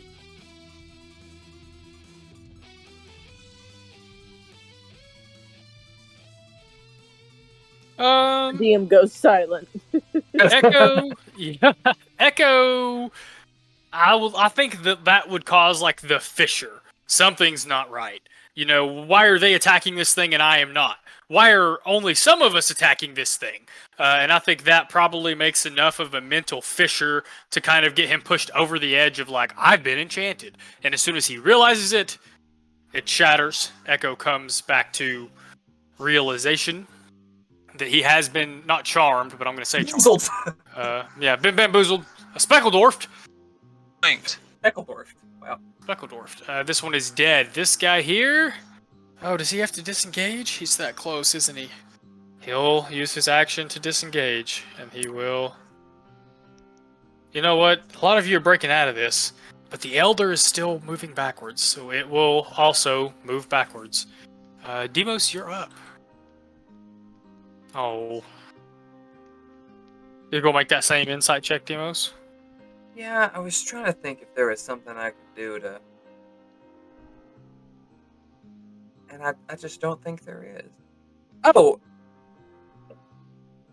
That would be such a waste of a cast identify myself, or detect magic on myself. Something's not right. Like, just do a little tune in. I like to think as a bonus action on his turn, Echo strolls over to Demos, and mostly because I want some of the newer players to realize this, and slaps him. Holy shit, what the fuck? That plant's an asshole. And to be fair, I was gonna try to do that earlier, but because my strength is at lower, I actually do 0 damage with like an unarmed strike, and so I was like, I don't know if that's gonna do anything to anybody. No, so I was yeah, like, I can't even help. He will have to, if you'll I don't roll know, I'm pretty scrawny. You might get something. if you roll an unarmed strike for Echo, it's only going to do 1 damage because it's an unarmed strike. Okay, I will But put he that. does. I got it. I think. 16. Demos, seeing that big boy is 16 does hit. So you guys watch as he walks over, grabs Demos by the clothing, and just falls off and smacks him, which immediately resets Demos. Wait a minute, that that Okra's an asshole. I want to save these for later, so we better chill them. Rhymes binding ice. I need to make a Constitution save for him. Does it reach that far? Holy shit! It is. So Oh, it's 30 actually a foot cone. cone. Perfect. I didn't realize it. I forgot it was a cone. I am gonna Try to get both of those guys. I think Yeah. you can get in the right spot. Yeah. If I get there, I go to this here cone measuring thingy, Bob. Yeah. Don't forget to set it to however wide it is. If it's only 30 feet, it's not going to be quite that wide. That's 30 feet. Or that's what's in the box. Is there a different way to set? I don't know what you mean by set it. No, to that's 30 that's what you put in the box is 30 feet. Well, I just drew it out there, and 30 feet is what's in the box. There's like a little cone degree thing underneath the drop down or whatever to let you set the degrees of the cone. Oh no, you Like- don't set the angle to it. No. It's 30 feet length, and it's 30 feet at the end point. So I wonder what the degrees are for cones and spellcasting. That's what I was trying to figure out the other day for the dragon. For D&D, I think they're all based off of that. Like the bottom part, not your hypotenuse, the shortest end is going to be your 30 foot, and then the length between you and that point is 30 feet. The walls are going to be something funky. They're going to be 30. Apparently, cones are 53 degrees in D&D. 53 degrees. Someone apparently did some math to figure that out. They did the math. That's wider than 45, so I mean, Yeah, it's it still get 'em, is pretty wide. Yeah. Rhymes binding ice. I think that motherfucker still has deck. Oh no, it's Dex. He has disadvantage on, not Constitution. Mm-hmm. So You get both of these guys, right? Yeah. Okay, let's see here. I got the elder rolled a 4. The other guy rolled a 14, which meets. 14 does indeed meet. So the elder is frozen in place. He has a 0 movement speed the next turn. Okay. So he uses an action to break it loose. You do freeze one of the little okras to death. Yeah. Yeah. Well, he's now stuck, huh? Interesting.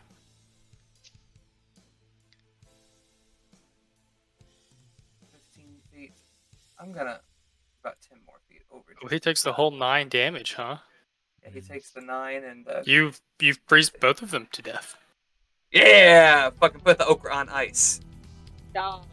It holds it to Okra. better get. It holds it to better get together when you put it in the gumbo. If you put it in there raw, the seeds are gonna fall out. But if you freeze it, things just stay together a little better. It's an old Dragonborn tradition. Oh boy.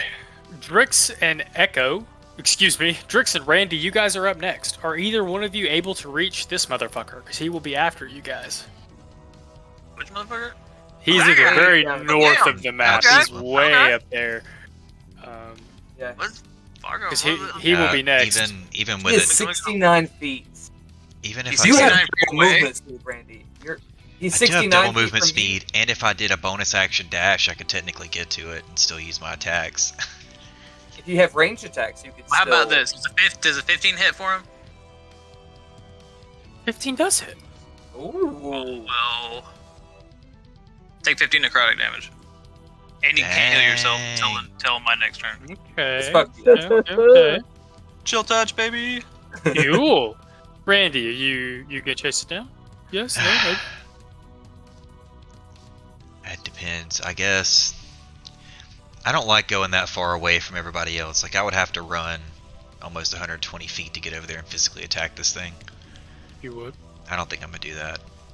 Okay. And I think in Randy's headcanon, he used that flurry of blows, but like sort of held back a little bit because he was still completely uncertain whether or not he really wanted to kill this big plant okra. So It will disappear off into the jungle. It does dash on its turn. It would get to go next. Since it dashed off the map, that's why I'm narrating that it dashes off Howard. into the jungle. We are now out of combat. You guys have successfully survived. I call this encounter Into the Weeds. So y'all successfully survived being in the weeds. Congratulations. You made a pun. I'm proud of you. So you all survived your first dinner rush, whatever you want to call it. We're out of the weeds. It's time to go sit behind the dumpster and have a joint or something. I don't know. Congratulations, y'all. It is break time. So Yes. I'll see you guys in 10 minutes. See you on 10.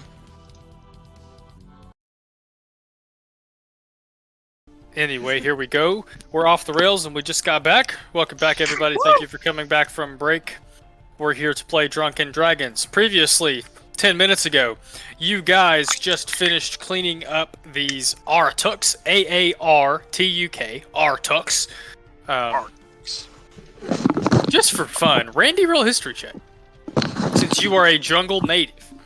Oh well, I got a Jungle flat. Man. I didn't think about doing this earlier, so Roll the I'm going to four. have you do it now. You know what? Never mind. Devin, will you Randy pronounce that again? Randy wonders if they just killed a bunch of innocent plants. Oh, no. I've been wondering that since about 3 turns ago. But anyway, Yeah, Proceed. that's okay.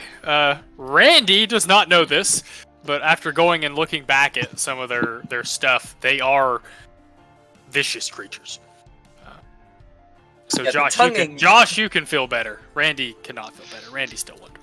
and to be clear, Randy's killed for money. He's killed for all kinds of fun stuff. It's just that he saw a little bit of himself in these random Roman plants and thought, they seem like they want to run. Maybe I should just let them. You made Deimos like, wow, was I just being racist? Like, specious? You were. I was. No, No, it's you're not absolutely actually- right. The other half of Drix's flashback, he knocks the plant over. By the way, I still can't get over Fucking- big okra. I love Aratok okra. I want to help with that recipe. Okay, you guys, the area does seem to be clear. We are not in combat anymore. Only one of them got away. You guys gather that was the pod. I guess I'll call it a pod. And that if there are any more, they don't move very fast. Wait, didn't somebody want to skin it? Well, I do want to take a look, see if we can get whatever excreted the pollen that made us charmed and made us indifferent. I don't know how. That might be what's up something. with that shit? Might be something worth looking at. Make Also, but an before we Arcana do check. too much, I will roll that check. Before we do too much, I I have do a want to full do a slide for detect Arcana. magic. That's 22, my dude. 22, 22. baby. Okay, Demos, you realized pretty quickly that it had cast a spell. It was not anything biological that it did. Do I recognize the spell? It cast charm, or excuse me, it cast calm emotions on you guys. Oh, okay. I was, because I was like, that's not. When you said that phrase, I'm like, that's not charmed person. That's not. It charmed was, and that was a dominate weird creature. thing. Was that if the person was attacked by anything, it broke it. If you saw your allies being attacked, it broke it. So that's when I was like, oh, Yeah, wait a calm second. emotions is- They it would does just a group of they would people. just leave. It does do a group of people, but they would just leave because they couldn't attack anybody. Yeah. Um, Weak potency mass AOE, I guess. mhm. Okay. I do want to check out that okra, and over 10 minutes, I will take a. Did you say detect magic? Is that what your 10 minutes is? Yes, sir. Okay. Trying to find Made me the think thing. about okra. You guys want to try to skin Mr. Big Okra over here? Here we go. I don't know Yes. about skinning them. Is that Please don't say Big O. What looks That was good? me. this our vittles for the next few nights? Woof. All right. One of you with advantage, or two of you can make a survival check to skin Big O. I gotta get that Big O. Oh God. Yeah, I'm sorry. It's Um, not. It's just gonna get worse from here, y'all. Who has My good survival's survival? only +1. Mine's a 0. Maybe I just give Drake's advantage. I feel confident in his skills. All right, -1. I'm 17. Here we go. I'm Drix actually- experiences the big O. We have to stop. I don't have enough wine. I don't have enough wine to deal with our shenanigans, me included. Oh That's not Here's true. the I- fucking bastard. I bought 2 Magnum bottles for this weekend, just in case. For those of you that don't know, let me turn this. Who doesn't know what a Magnum bottle is? Anybody? I don't. So I don't know if y'all can tell. This Oh, is it's not this a is- condom. Okay. It's 2 wine bottles. I was trying to hide what brand it was. The size of 2 wine bottles. That's what a Magnum bottle is. I used to buy $8 Magnum bottles from the gas station when I was poor and needed to be remember. drunk. I remember that, Devin, like stopping at fucking Raceway after fucking work at Tacoma. Oh God. This was after Blue Jeans. It would last me 3 days, and I could get drunk as fuck playing Bloodborne. It was great. Anyway, 17. Drix, you get. I don't want to call it calamari. Let me think about this. Always calamari, bro. We get okra. We get Aratok okra. Yeah, We don't exactly- I like the idea of Aratok okra. So you get. I'm gonna liken it to calamari. You managed to chop up some of the tentacles in a very not chopped calamari, but how calamari would be before it was chopped into its ringlets. So you do get a couple of its vines. I'll say you get about 5 of those. You get a small handful, we'll say 10 of the seeds that it seemed to have been spitting out. There seems to be like this internal pouch inside of it where those seeds were. How many of those? Oh, Roman, Goblin, stop. I'm not trying to decide if there's anything else you get out of it. It's not poisonous, it doesn't do anything like that. I'll say you managed to get quite a few. I don't know if you guys can make this guy real big. You guys can see it's kind of spiky. I would say you managed to skin that kind of chitinous layer on the top of it and get several of those plates that were sitting on top of the tentacles. Okay. I may decide an exact number on that later. I got some ideas for that, actually. Yeah. Start looking over. I'm like, I got a big old hole. This look kind of nice. It is hard to know Randy, I what need you to keep that to yourself. That's a little TMI. I'm very interested in the plant flesh. Yeah, it's little armor. All right, I'm about it. It's always difficult to know which things you guys are going to try to skin, but I like it when y'all do it because it leads to some cool items. This is the first evidence Deimos has seen that Drix is like an omnivore and not just a carnivore. So Deimos is highly encouraging of this. Like, yeah, no, I'll help you do that. That's fantastic. It's a creature. It ran. I mean, it's prey. You know what I mean? That's a fair point. I will say the only fourth thing you get is some supper for tonight. I'm assuming for Drix it's supper. I don't know if you're all brave enough to eat it. Flashback to an episode of Critical Role where they ate a spider or something. It was not good. Oh yeah. Forgot about that. What was you gonna ask? How do you spell the thing again? A-A-R? A-A-R-T-U-K. Aratuk. Gotcha. Okay, thank you, sir. You use Detect Magic. While this is going on, while they're skinning it, Deimos has to kind of like force himself to concentrate. Might have to plug his ears once or twice at the gross squelching and prying sounds that's going on as Drix and whoever helped him strips the carcass, dresses the carcass, however you want to call it. Detect Magic. Let's see here. So, Deimos, you get just the faintest traces. You gather at one time these little orbs that you had looked at earlier had been magical and no longer seem to have any effect. However, there is quite a strong magical aura coming from about 25 feet down into this little well here. Yeah. I was worried about that. We've got something. What is it? One thing or is it many things? It does appear to be one thing. Deimos looks down. We've got something giving off quite a bright flare down there. I don't believe I know water breathing. Take a quick look to see if I have anything for this. If it's not 25 too far down, it's not that really that bad. You could swim that. I probably couldn't, and this is kind of meta because Joey knows that strength is used for swimming, and is it not? I think everyone has a swimming speed, and I think it's 30 feet for humanoids. It's like the weapon attacks and shit that all change when you start running around underwater. You're right. I'm thinking of holding your breath over long periods of time being a Constitution save. Because I'm thinking like you don't. I think in D&D like you can hold your breath for a stupid amount of time. It's like a con thing, yeah. So, one of y'all want to go down there and get it?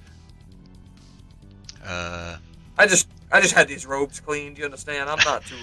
He says covered in blood and Aratok guts. Station. Look over. I'm like, shoot, y'all came here for me. Might be the thing I came here for. Let me jump down in the hole and see what we got. Okay, Randy.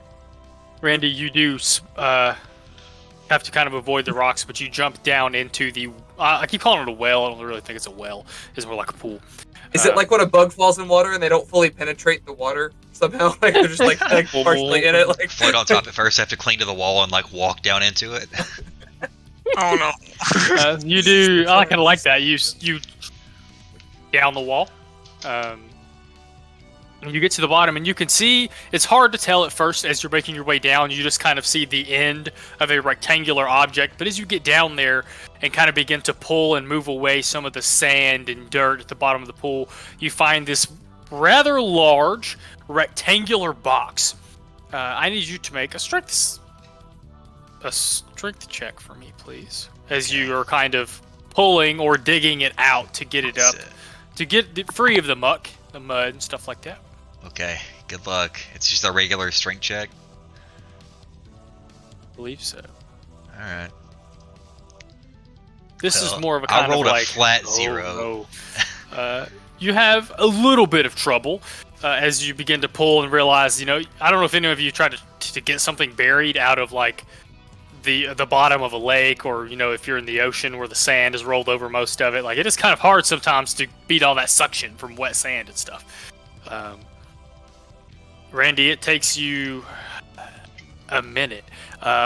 You're just beginning to wonder if you're going to have to resurface for air when it finally gives a little bit, and you kind of frantically use your extra arms to help push away some of the sand as you eventually unearth this fairly long, for Randy, very obviously a sword case.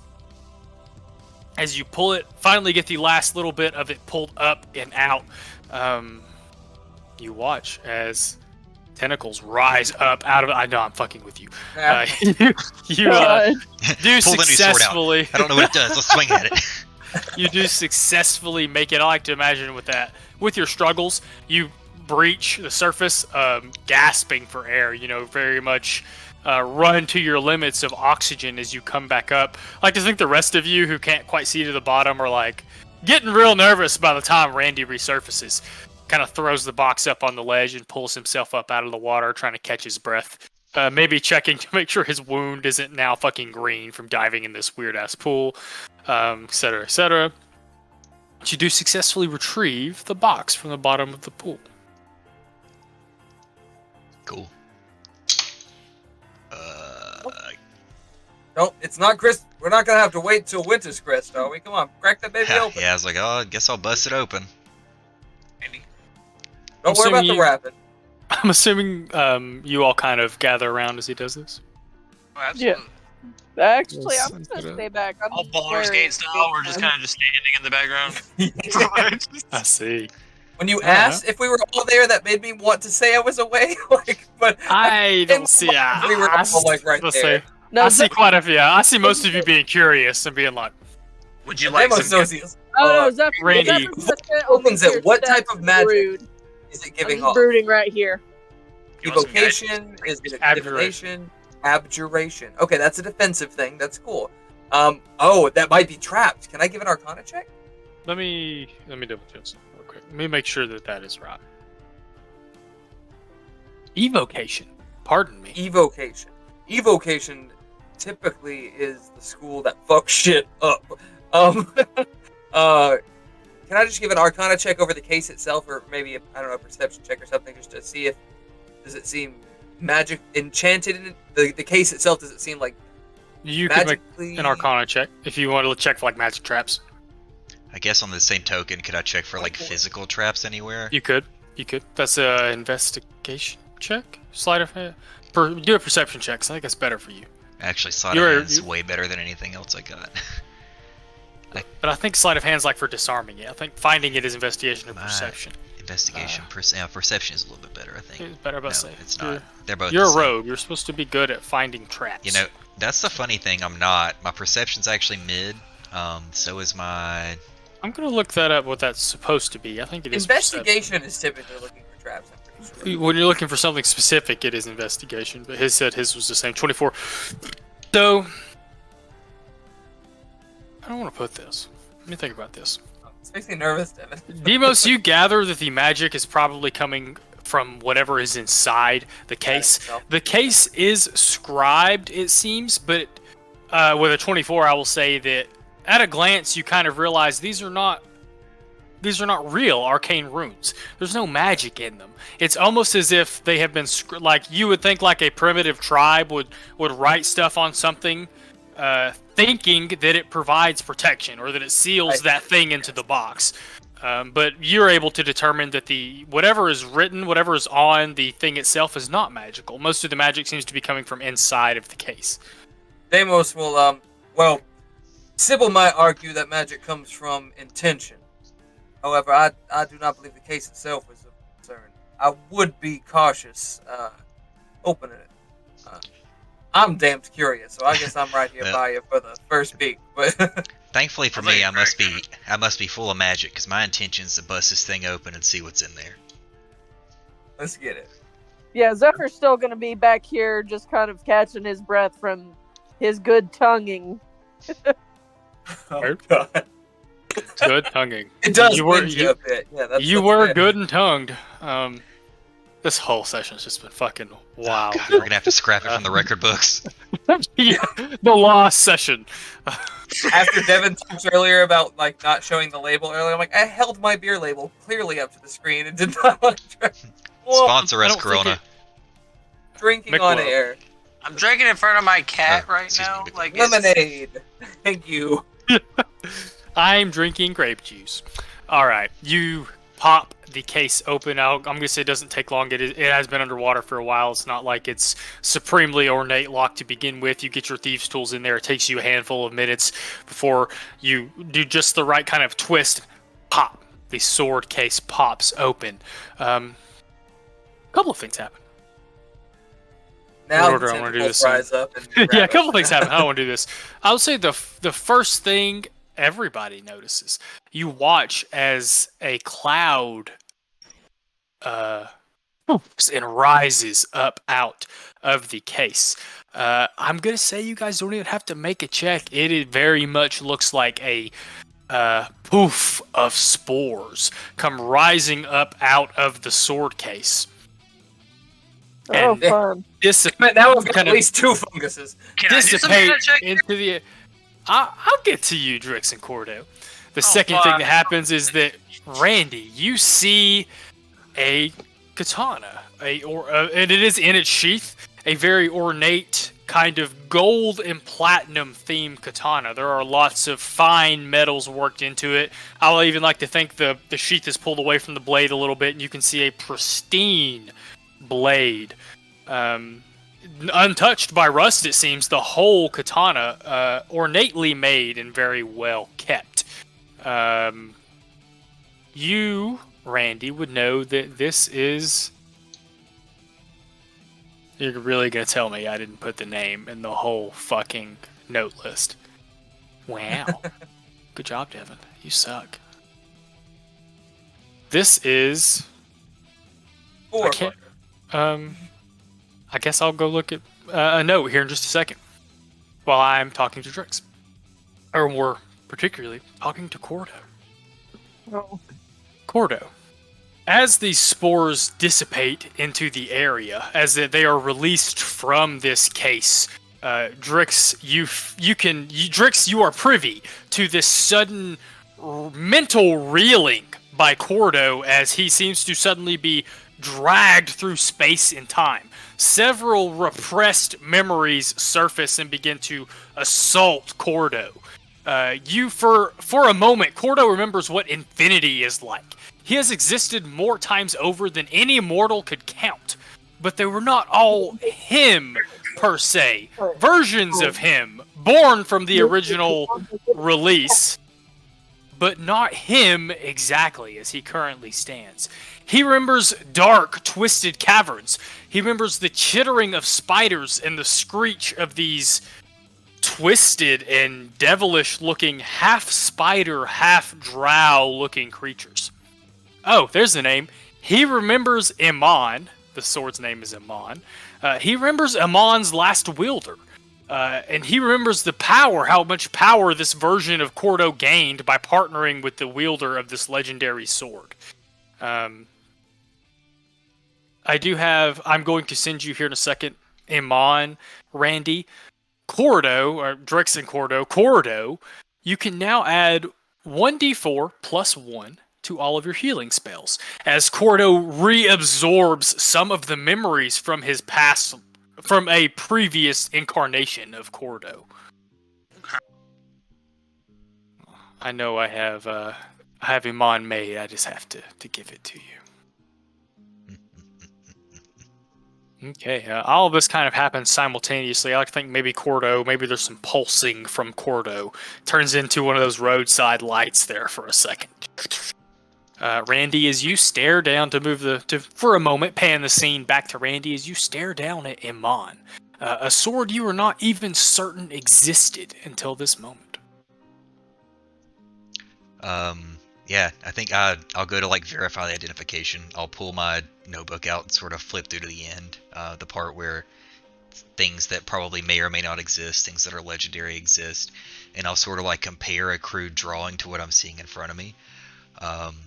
And then maybe for the first time ever, like Randy gets a little bit like, I don't know, goofy, like he sort of freaks out a little bit and starts like clamoring towards it and like trying to look over it, inspect it. And I imagine it's almost like when you see not a raccoon, but when you see like a bug that gets something that it's really interested in, and it sort of looks like it's cleaning it and sort of observing it all over, and just with all four arms I'm like flipping it and pulling it and then like investigating and making sure that I recognize what it is, really what it is. Your long tongue comes out and you're tonguing it, just like checking it out. No, I don't tongue things. Missing out.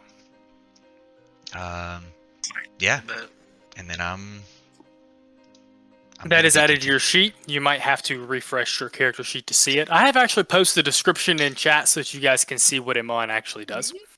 But it should be added to your character sheet now.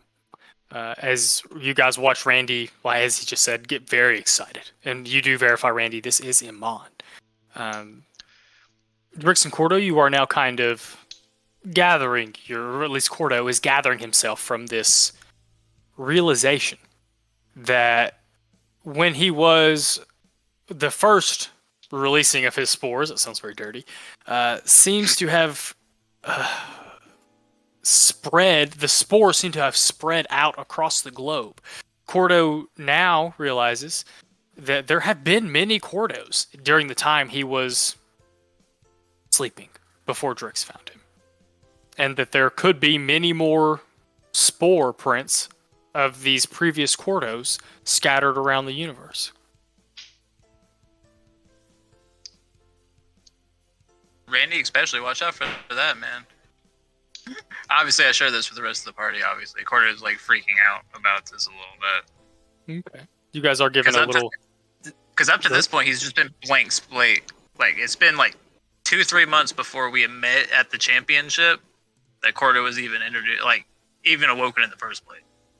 So he's just like blank slate little mushroom child, essentially. Mm-hmm. So now Cordo is learning that he has apparently a history, a past, and an origin.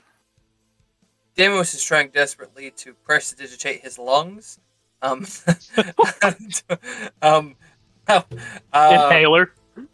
Yeah, basically. This has Deimos heard anything about this? Like, has he read anything about this? Which this? I feel like some mass shared consciousness space fungus. Think about this. Think about some stuff and some things. Think about it. I'm looking at this weird mantis gif in chat. It's kind of fucking with me because I'm a little Y'all find baloney. So many different mantis gifs. It's crazy. No? There's a lot of them. The internet loves mantises, apparently. I was also surprised at how many people were fighting plants and gifs that you guys were able to find. I'm like I can see a few, but like there's a variety apparently. Yeah, Barb drove me to work that morning, so I was just sitting there just looking up plant fighting gifs. Like, I love that. Love it. Okay, let me think about this real quick. So make history? Yeah, history or arcana. They're the same, but history feels relevant here, so I'll do that. I should have gone with arcana. Oh, I have lucky, and we have a couple of days flight home. I'll burn a thing. Add a buff to it. Do it. I want to learn about. I'm nosy enough to spend a point for that. 21. That's pretty good. I can give you a somewhat, maybe not all relevant, but maybe some background, maybe some stuff that'll help. So, Demos, you would know, being a well-studied man, that myconids are a thing. So, myconids are essentially mushroom people. I think that's the name they give them in D&D. They are mostly relegated to the Underdark, and they are kind of dangerous for, I'm going to go real meta for a second. For like a level 2 or 3 or 4 adventurer, they're kind of dangerous to fuck with. For most average drow living in the Underdark. Corpses, right? Like they infect corpses and they become their new new. Not exactly. They are their own race, if you want to call them that. They're not a playable race in any of the books, but they're just sentient mushrooms. Essentially. Yeah, a lot of my understanding comes from some of them are like really big tank ones. Some of them are like really small ones. They are their own civilization of sentient mushrooms.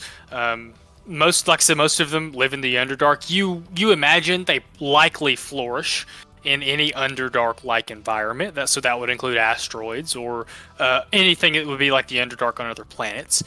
And with a 21, I would say that you've heard record of these.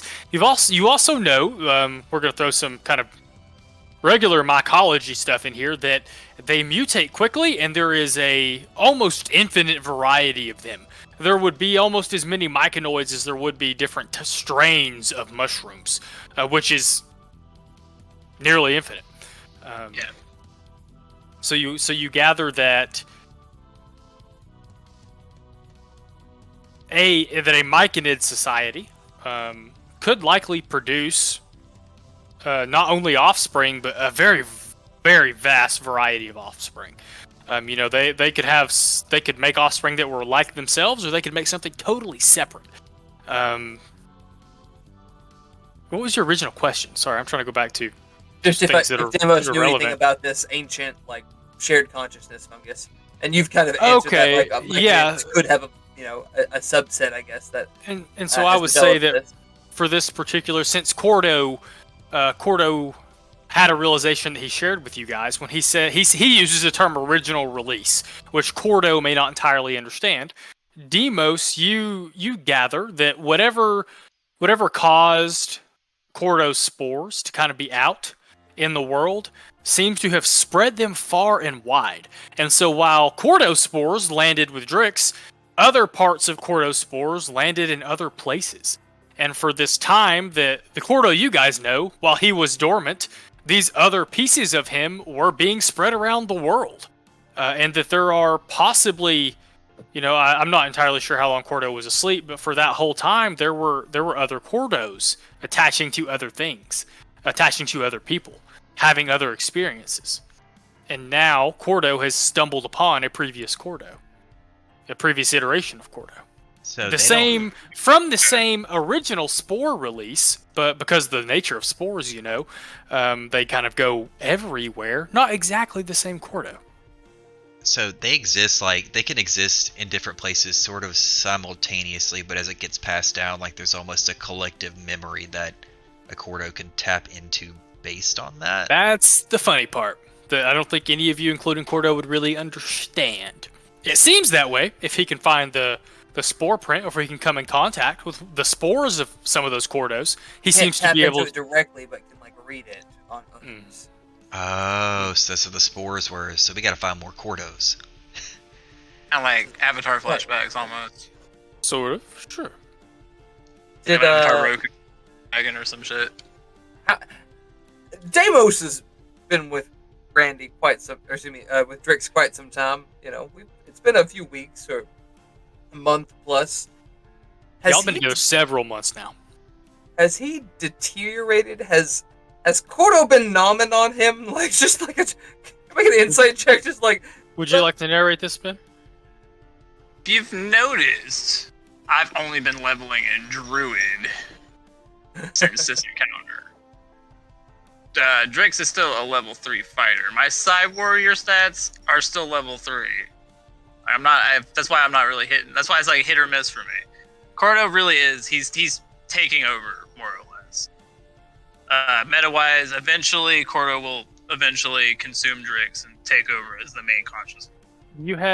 Has your headpiece changed yet? I don't want to narrate that if that's not the case. Well, if you guys probably haven't noticed, probably Drix hasn't even noticed because we've been doing a lot of stuff, but it has actually started to grow. There's been smaller ones going up behind it. and in the joints of his carapace, you've noticed there's been small little cordyceps spikes been growing out everywhere.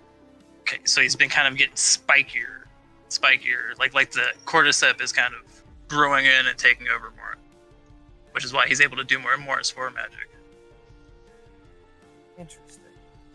Oh, if we notice I'll this, send- just I'll send just some freaky now. cordyceps pictures in a second, but Ooh. You should save the one of the moth you sent me. You should wait Oh, till yeah, he, that one. he looks like that. yeah. I guess now that you pointed it out, after that spore thing happened, all this crazy stuff happened, you said that, I'm paying more attention to you. I'll sit down on the ground, like sort of cross my legs, and I'll like really squint at you, and notice I'm that dropping there's it in like chat. It kind of looks like that. a little bit of strange mushroomy goodness starting to spawn out from behind you, and I'll take the new sword and like lightly sort of poke at one of them and be like, "You ain't contagious, right?" Highly. Actually, not too sure. But this whole time, Corda really has been. Corda's like, I have been just releasing spores. I mean, that's just what I do. I can't. I don't really know what they'll do. But yeah, you've been breathing in spores for a few months now. I look around, I'm like, "Hey, if I know you can catch it, that makes me feel like I can catch it." Now, I'm not saying that I don't want to be anywhere near you. I'm just saying, Cordo, better knock that off. Don't keep that stuff anywhere near me. It's not going in my lungs. Seal's kind of broken at this point, Randy. We've been on like Hey man, I Spelljammer, didn't consent to this either. Spelljammers and caverns and whatnot. Like, If you guys quickly check yourselves over, you don't see any cordyceps growing out of any of you at this time. Once you see it, it's too late. That's the end game. Like, It's like rabies. Once you have the symptoms, there's nothing you can do. fuck. Oh, stop. Oh. I thought I was going to have rabies shots earlier in the year, or last year. Ooh. Devin do not like shots. Devin will fight a bear, will not get a shot. Like, Yeah, I think I've said this before, and I hate saying it, but I really think it's true sometimes. If I was diagnosed with diabetes, I would consider just dying instead of having to deal with all the needles. they have like a thing that like it pricks you once, and you just use that as like a port, where it's not like an everyday stabbing or The stuff. thing where the little automatic thing that pokes your finger so you can take your blood and all that stuff. I would consider letting God win that one. So I did a double donation this week, so I'm just gonna put my bruises up here on the screen. So enjoy that. Merry Christmas. I'd give blood once, never again. Same with Kat. Like did it once, almost passed out. Never. That was a Oh, no, fucking. she did do it. She did do it once, like for I want to say last year. Someone told me it looked like a Capri Sun straw, and I didn't believe them. Then I saw it, and I was like, Yeah, "That's a fucking that's a Capri good Sun straw." analogy, actually. Um, Little smaller, but very close. Oh, It makes you feel stop. any better. They couldn't find the center vein on this arm, so they went for the side. And apparently my arm shifted, like the vein shifted, like just because the side veins are a little more prone to do that. And they had to like move the needle around to find it, and they couldn't, so they had to do the other arm. So Christmas. That's Enjoy fucking this awful. visual. That's like, yeah, I have very few blood draw good experiences, so I get it. well, at least blood draw is different than giving blood. The blood draw needle is True. much smaller. And that was like, I'm not afraid of blood, and I felt really bad. The one time I gave blood in high school, I gave double units because we were big enough, me and my friend. For your first time, that's Yeah, but balls like, again. we were big enough. That was the thing. Like, I was like, well, I don't, he had to talk me into it or whatever. I don't like needles. Like, I want to give both while I'm here. And so we did, but there was a girl in there in the bus at the same time as us. You all may know what I'm talking about, except maybe Josh. I don't know if you've ever seen the blood bus. You know what I'm talking about. But poor thing, something happened. Don't know what happened. And I'm not kidding. Blood was splurting everywhere. Like, Oh God, bless her heart. I don't She know if they died that missed day. or what happened. Yeah, but blood started going everywhere while I was in there giving blood, and I was like, and that helped me a little bit. Like, I'm glad I wasn't her because it freaked her out a lot. Yeah, same. I would be freaked out as well. Bro, In your shoes or hers. I've actually seen almost an exact thing happen. They did a blood drive. They had like a memorial blood drive. They did it in my high school every year, and one of the That's what I was coaches, doing. we were all laid out. One of the coaches was giving blood. You know, you have to squeeze the ball or whatever to make sure it's really Mhm. pumping. And the dude was so jacked, he squeezed the ball, and I watched the needle like blow out of his arm, and with it, just like a shot of blood flew up in the air and like laid across the floor. And I was laying there giving blood, and I just looked down for a second and was like, I think I'm gonna go down. That's brutal. I was okay. Thankfully, the blood doesn't bother me. So, like, the blood everywhere didn't bother me. It was just when they put the needle in my arm Yeah, that really got me. I can see other people's blood, but if I see my, like, if I'm fully consciously aware of my own blood leaving my body, I don't, like, pass out. I just start laughing uncontrollably, which is probably just a panic reaction. Yeah, probably. It's Oh, just man, I no wish. full Joker, huh? You see blood and you're like, fucking. You can ask Lauren, it's the weirdest thing. Like, sometimes if I get hurt just right, I don't, like, scream or cuss. I just, like, she always says, like, if I hear you start laughing after I, like, saw you actually get hurt, she's like, I know you're really hurt. Like, Yeah, something's that's messed your- up pretty bad. Panic. That's it. yeah. That's your Yeah, That's I how get you that. deal with it. You know, that's your. Forget the word. Oh, fuck. Yeah, that's how. Well, some She's people. like, honestly, it's there's a kind way of to- it's kind of freaky. Like, I think if somebody else saw it, they'd be like, something's really wrong with him. It's just how I react. no, I've been there. Yeah, I would love yeah. to keep talking about this because it's making my skin crawl. But we're off the rails. Yeah, true. A little bit. All Anyway, right, here we back go. where we were going. Here we go. Stop. All right, quick question though. All right, what's up? The rogue Cordo cloud we encountered, like, does it have its own consciousness, or does Cordo like kind of absorb it, or like what's up? So you gather that this is what is left of a incarnation of Cordo. Think of it like a spore print. Okay. These okay. spores are not alive so much as it is a record of that Cordo's life. All right. Okay. Okay, that makes sense. Yeah. Interesting. And he relayed to me what he saw, sort of, right? I think he kind of lightly mentioned at the end, but I don't know if there was like a Yeah. full relayal of that sort of that Yeah, symbiotic I relationship. related to the whole party. Yeah. Cool. Yeah. Cordo can kind of hijack Drake's telepathy, so he can talk to you guys too. Hmm. Cool. So Cordo gives it sounds like he wants Cordo to give you all the lowdown of everything he remembered, which would include his little healing buff. So Right. That's the main thing I was after, was making sure that I was aware of that, so I can kind of take a jab at him and be like, all joking aside, it sounds like we have some kind of symbiotic thing going on. Oh, that's Probably not the kind you got going on. Let's try to keep it that way, but I'm alright with this relationship. well. Meta-wise, it seems like Drake's is the main body for Cordo's consciousness, and luckily he met Goob early enough, so he kind of wants to help his buddies out. So you don't really got to worry about it. So mostly the spores you have inside of your own body, Cordo will only use healing magic on them, so it like directly transfers it to you. So all right. Well, is there anything else you guys would like to do? kind of like how penicillin is like a fungal like medicine kind of thing. It's Yeah, derived yeah. from I did not know for the longest time that A, penicillin came from mushrooms, and B, penicillin is responsible for like a vast majority of the medicines we have today, Oh, God, Yeah. Huge breakdown. which is fucking cool. Go mushrooms.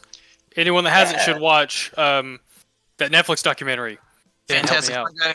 Thank you. Fantastic Fun Guy. Yeah. Go watch it if y'all I haven't. will go watch that. It I've is been taking- great. I've been taking mushroom supplements for ADHD recently, and it's been pretty nice, actually. I've gotten Do a lot they- done the last week. I feel good. They think So that Cordo gives you those good things, you know. They think that the psilocybin, which is like the thing that makes psychedelics happen, they think that stuff is like could be pioneered to treat mental disorders and Oh, yeah. depression and like all kinds of stuff. Mushrooms are awesome. Y'all go check them out. Anyway, is there anything else you guys would like to do in this Forgotten Grotto? I don't know. I didn't know that's what it was called, but that's what it's called, I guess. I do want to take obviously.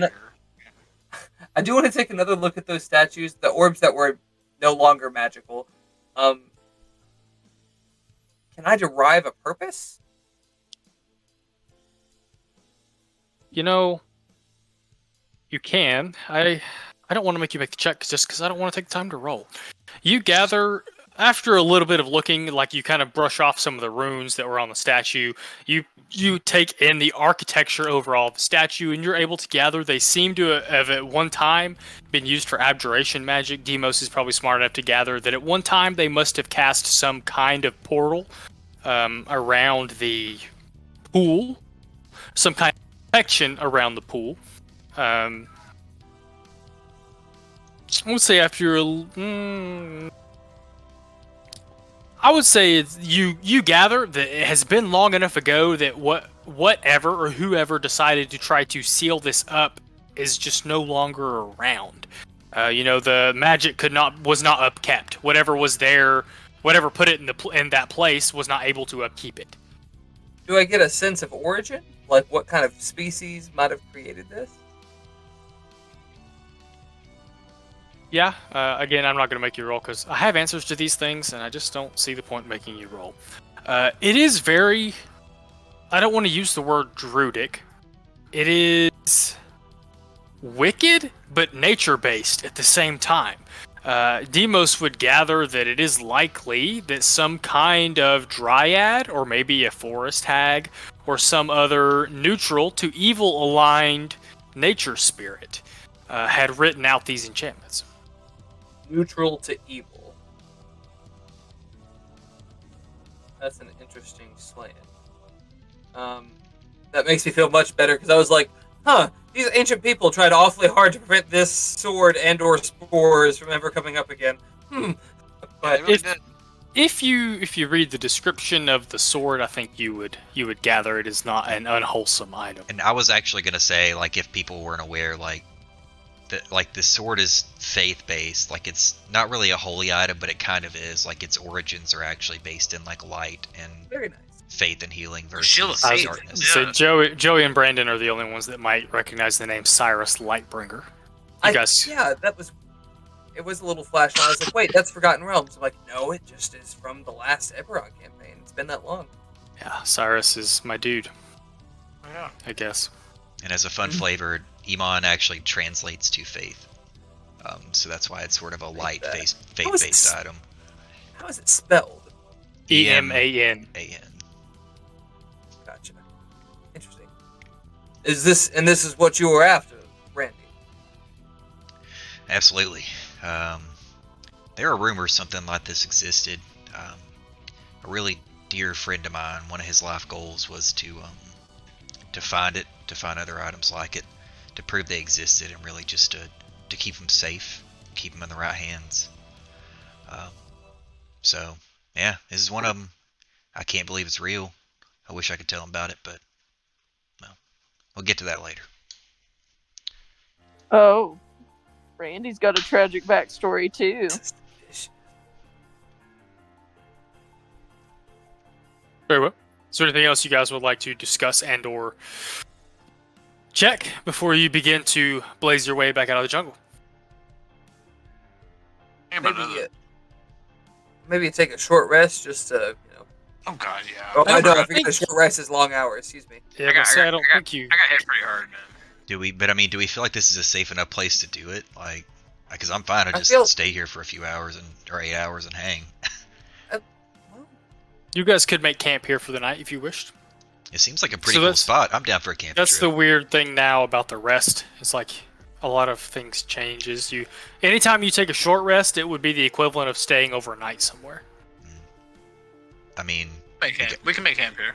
we got the meal, right? Somebody make a quick fire over here near one of the statues. make some somewhere we want stir to. fry. We'll, Yeah, hell we'll just yeah. have a All make a night of right. Start We're boiling not- this fucking well and turn it into a giant gumbo pot. And Demos, with his not Louisiana origin, but his Louisiana son and name, helps you guys whip up some Artuk gumbo. Don't know what that does for you guys, but can anyone else see this 14 right here? This right here? Can anyone see this? This is Yeah, staring at it me? will not go away. What is it? It's like one of the measuring Dots dots. there. Yeah, why is it stuck there? I So don't weird. know. Anyway, I've been looking at that for a minute to figure out what's going on. You guys do camp overnight. This is a short rest, so please use your short rest button if you are in need of it. Those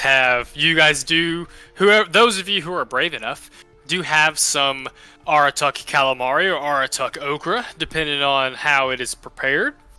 If anyone wants to throw in any funny skits about how you prepare alien plant, now is your chance. Drix just eats it raw, honestly. That's kind of what I would say. Drix picks up a piece and is like, ah. Deimos is just like fucking firebolting it like repetitively just to try to keep the water warm because like he doesn't want to waste a spell slot on something more more robust. You guys do have a good supper. Thankfully, none of you suffer any food poisonings from eating this particular plant. Some of you may choose to abstain. I don't know. Maybe you're a coward.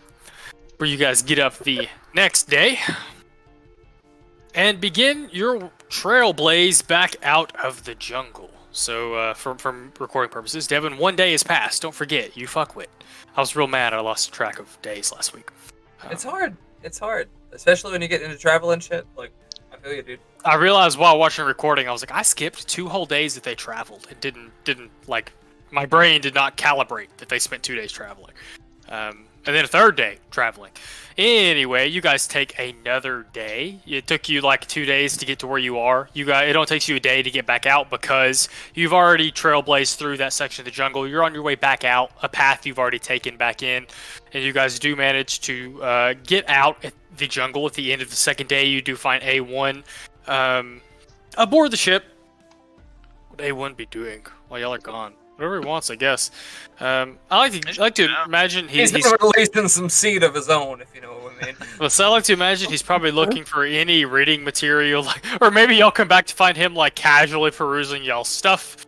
Whatever an android is likely to do when left alone. I like to imagine him making like tiny little wind-up toys, and they're like on the floor everywhere, or some shit like that. Elf. Wind-up ducks.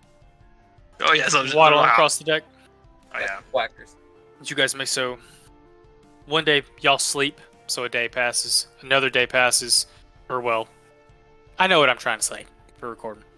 I was trying to find the enchanting rules, because I'm going to try to put some other magic effects on some people's items. Question. Okay, I want to carry the... I know it sounds probably stupid, but I want to carry the case back out with us, just in case. Like the actual sword case that it came in. So I'm going to do that. That's fun. You bring that back out with you guys. You guys load back up on the Motley Mercenary, which is a little bare bones. You guys put a Spelljammer on it, but it was not outfitted, for lack of a better term. You guys load back up and lift off the Ring of Sybaris off this island floating in the ring.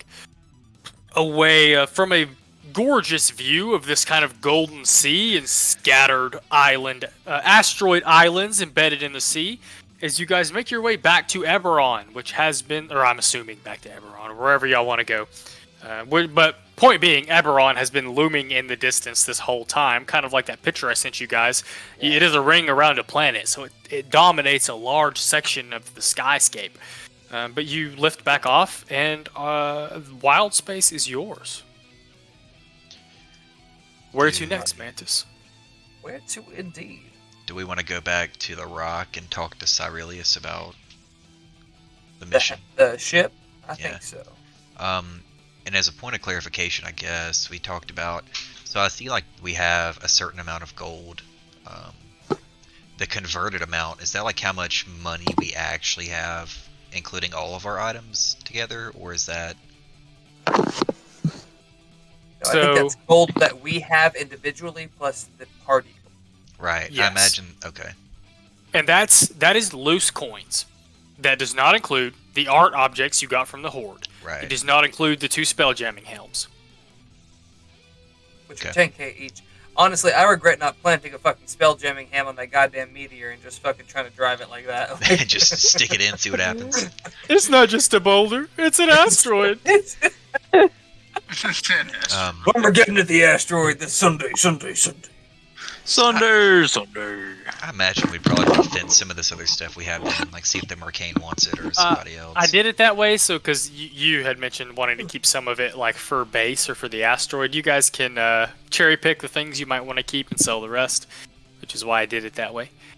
But you guys, thankfully, make a safe journey. It is 3 days, Devin, 3 days pass, to get back to the Rock of Brawl, which you guys make successfully without any major bullshit. There may be a couple of brave scavers swim into your air bubble, but nothing really, no murder comments or anything like that. No Neogi or murder comments or anything like that. So 3 days, so we would have a long rest? Is that right? I believe that is correct. Let me see what day that actually would be. Discord, help me. Well, it's Please 3 days help. for the... So 11, this happened on the 12th. You guys slept on the 13th. You would have gotten a long rest on the 14th, which is the night you left the ring. Okay. So you technically will get one tonight after landing on the rock. Welcome to the rock. So we've That's already the gotten 17th. one. You can hit the low. I think the takeaway from this is you can hit the long rest button right now. Also, smash that subscribe button. Ooh, Joey Joey That's gets the a part I'm smashing this Oh. long rest. Joey gets a green highlight on session notes. Every time someone says that, I'm putting like a little green highlight under their character. Like, I've noticed your highlights. It's funny. While I we're didn't at realize it, that's what it was for, but soon we'll have Randy tank tops if anybody wants to buy one of those. I want to know. Yeah. store expanding merch. Email us at No, we didn't do Yes, merch they do. announcements. Ah! We have hats, T-shirts, stickers. That's it. Y'all put in an order on YouTube or something. It's there. Get it. Put it in order on YouTube. We're gonna be commenting in our YouTube shirt, buy like it. YouTube, like Buy the Excel stuff. shirt. I guess we shouldn't be doing merch announcements without a store, I guess, but that's okay. Email us at appalachiandragons@gmail.com. Just What he said. fucking message to YouTube, bro. Just be Yeah, like, see, hey, like, give me a hat, and I'll be like, for all right, sure. dog. Like, He Send gets us some shit. We'll find you. It's alright. Like If you like us enough to order merch, please you got message us. PayPal. Like, You got PayPal for sure. He gets it. Let's go back to the rock. I have a rock map for you guys. There's so many maps on this thing, y'all. Okay. Y'all go back to Cyrillus. Is that what I'm understanding? So oh yeah, I we're can gonna keep moving on we're gonna stuff. send it. Cordo's gonna tell him his whole life story apparently. So Okay. Where's the rock? Where is I the was rock? a young sport bud. Who knows, man? Not dropping people's Something elbows no like a more. rock. I'm supremely sad that by the time I started watching WWE, the golden era had passed. I never got to see The Rock or Ric Flair or God. Macho Man Randy Savage. oh man, Macho Man was the best. The 14 persist. Oh my god. Oh Talking yeah, about the Shawn late Michaels 90s retired. Undertaker. Like, Oh, yeah, What? obviously, Shawn Michaels and the Undertaker retired while I was watching. It was not great. What I remember Stone of Cold. Rat. Steve Austin, baby. Nope. So good. Never even saw him wrestle. Spirit Dude, animal, man. he's so good. He's so good. He's so good. What I He's remember of so wrestling and NASCAR is a fever dream in my brief time in Arkansas. It's a weird, like, part of my memory. I don't. Excuse Not you, great. Arkansas. Arkansas. Bro, anytime Kansas, not Arkansas. Stone Cold walked out in like a leather Speedo and a leather vest, but somehow he was tough. He was a dude's dude. Oh, it was manly Yeah, though. he is. He Oh, is yeah. the, He was a manly man's man. That's right. he's like the epitome of '90s masculinity. He'd smack you with a Budweiser and then chug it. you That know? was actually It my would. favorite. I used to, anytime I sent a celebration gif at work, I would always send the gif of him smashing 2 beers together to open them and then just pouring it all over himself in the middle of the ring. Yep. Perfect work. What? Anyway, this second off the rails instance is brought to you by Stone Cold Steve Austin, Stone Cold 316, which I can't remember what that is. I think it's it was 316, yeah. Austin Yeah, it was- 316. but baby. I don't remember- Versus Jake the Destroyer the Sunday night. I don't remember what the Be verse there. was though. Like what the actual verse is for Stone Cold 316. I'll look that up here in a second. Says that God so loved the world, he gave his only begotten Son, that so whoever may believe in him would never die but have eternal life. And yes, I am a godless heathen. I just quoted the scripture at you. Technically WWE. would not Fuck you. perish or have everlasting life. Depending on your translation, the King James version used perish. However, King James is a fuckwit. So You're not that's what actually Baptist if you don't subscribe to only the King James version. Of course. If you're a particularly hardcore Baptist, you don't even allow the New King James version. Hey, God bless you. just- God bless. God bless. Yeah, you know what? I'm not here to talk about. Thor bless and Freya bless. Here it is, the classic right there. Isis, Set, not Set. Osiris. There it is. Yeah, and poor beer all over himself. No, I've heard lots about the Golden Era, but did not watch during that time. You guys, speaking of the Golden Era of wrestling, you guys land back on the Rock of Brawl, the premier place to catch some wrestling. Apparently, thanks to Mantis. Next time. You guys land. You are given a deep nod to Max, or by Max, who greets you from a distance as you guys land on the dock. He does seem to be in his doing his thing, working on Spelljammers, that kind of shit. Has he already seen Zephyr's leg? I was about to say, I don't think so. We need a refund. Your work drastically altered overnight. Oh, he had already seen it. No, I don't want a refund. It's working really well. And I'm going to kind of stab you with my elbow. I mostly just want to fix it. I love how my note under optional foot fixer, 400 gold. I look over at Only foot Max, fixers, and then I look over at Zephyr, and I'm like, mostly well. I seen that fella freaking kick 2 people in the head with some kind of laser blast. Blew him right in half. It's crazy. It didn't shoot lasers before the leg. That's a good point. No, that's... He looks a little confused, does not ask any questions, just waves to you guys as you guys continue back to the place. Xeno Termination LTD, where this time Aurelius is already there. You can see him in the corner. I like to think that between all the travel y'all had to do, you may come in later in the evening, maybe not quite dark. So there's like an empty bottle and a half empty bottle sitting on his table, but he's only kind of smashed because, you know, he's an 8 foot tall, 500-pound hippopotamus person. Same. To the mostly smashed thing. I am also a hippopotamus person, but not my exact thing. We'll play GIF next campaign, a GIF bard. No, I want to play a GIF so fucking bad, dude. Like, I love GIFs now.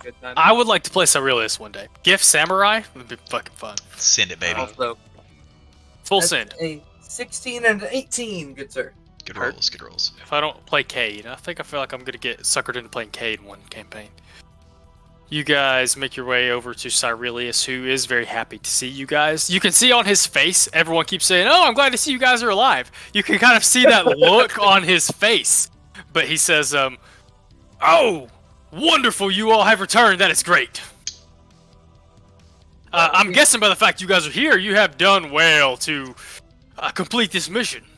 Did you manage to... He says, "I don't see a skull, which is unfortunate, but the fact y'all are here means it's not there. Congratulations." No, it unfortunately fled before we were able to seal the deal, as it were. But we did give him a good thrashing. I'd be surprised if he was back.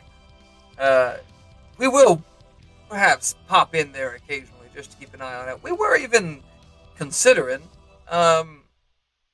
fortifying the asteroid. We found a couple of helms in its hoard. You know anything about how we... A couple. Yeah, I nearly shit myself. That was the biggest...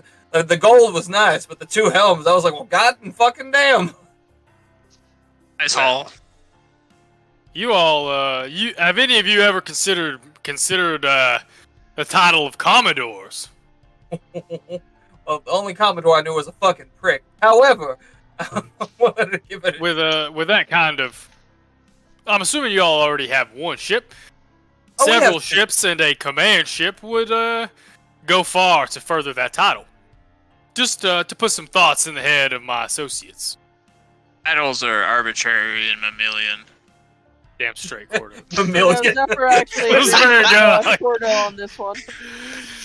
What an absolute vocabulary word. I love Deimos, it. Deimos concurs. He's like, absolutely. While secretly lusting over the Commodore title. I feel like, oh no, I guess hippos are mammals. Never mind. I was gonna say, I feel like fucking Cyrilius is like, yeah, fucking mammals, right? But yeah, shows what I know. Anyway, you said for running it off, 45,000? Was that 35,000? What was it? I think it was 40,000 if you ran it off, and 35,000 if you killed it. Bingo. If I give him a rough idea of the size of this asteroid, do you think that that this ship would fit inside of it? Out of curiosity, or He said, "No, bombards are pretty big, friend.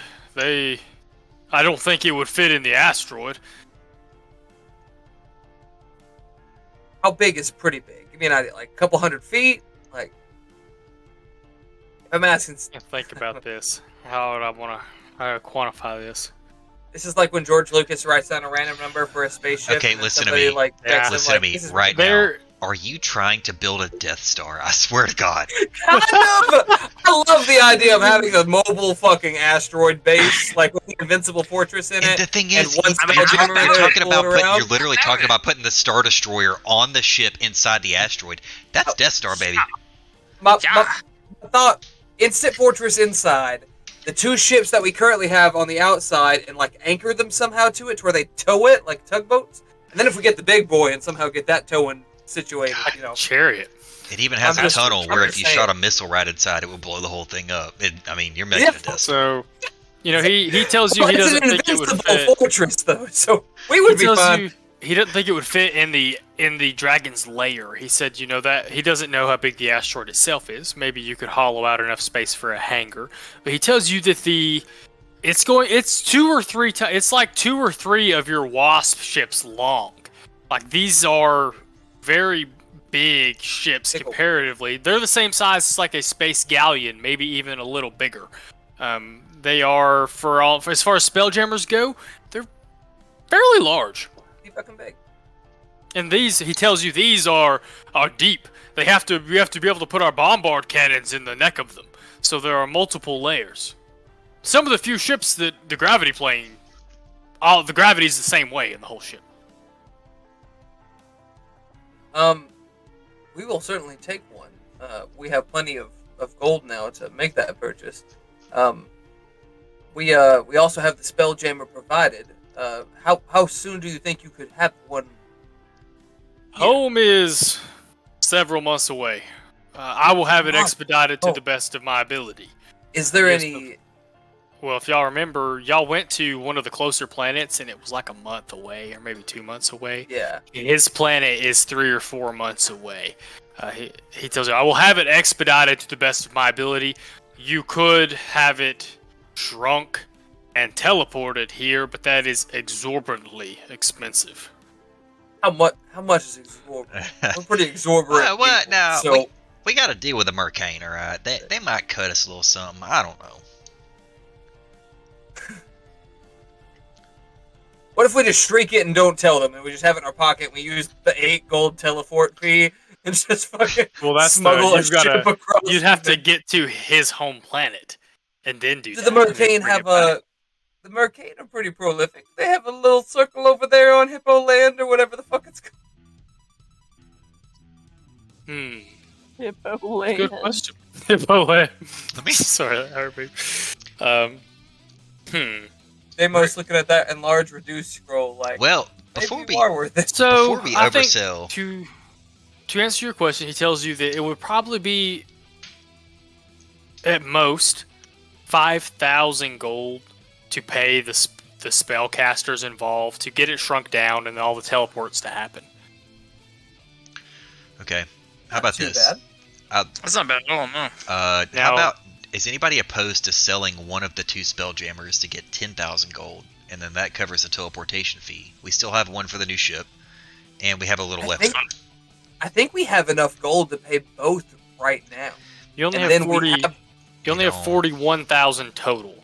And we have for Liz. 35,000 for the ship and 5,000 for the 40,000 for the 40,000. ship. Excuse me.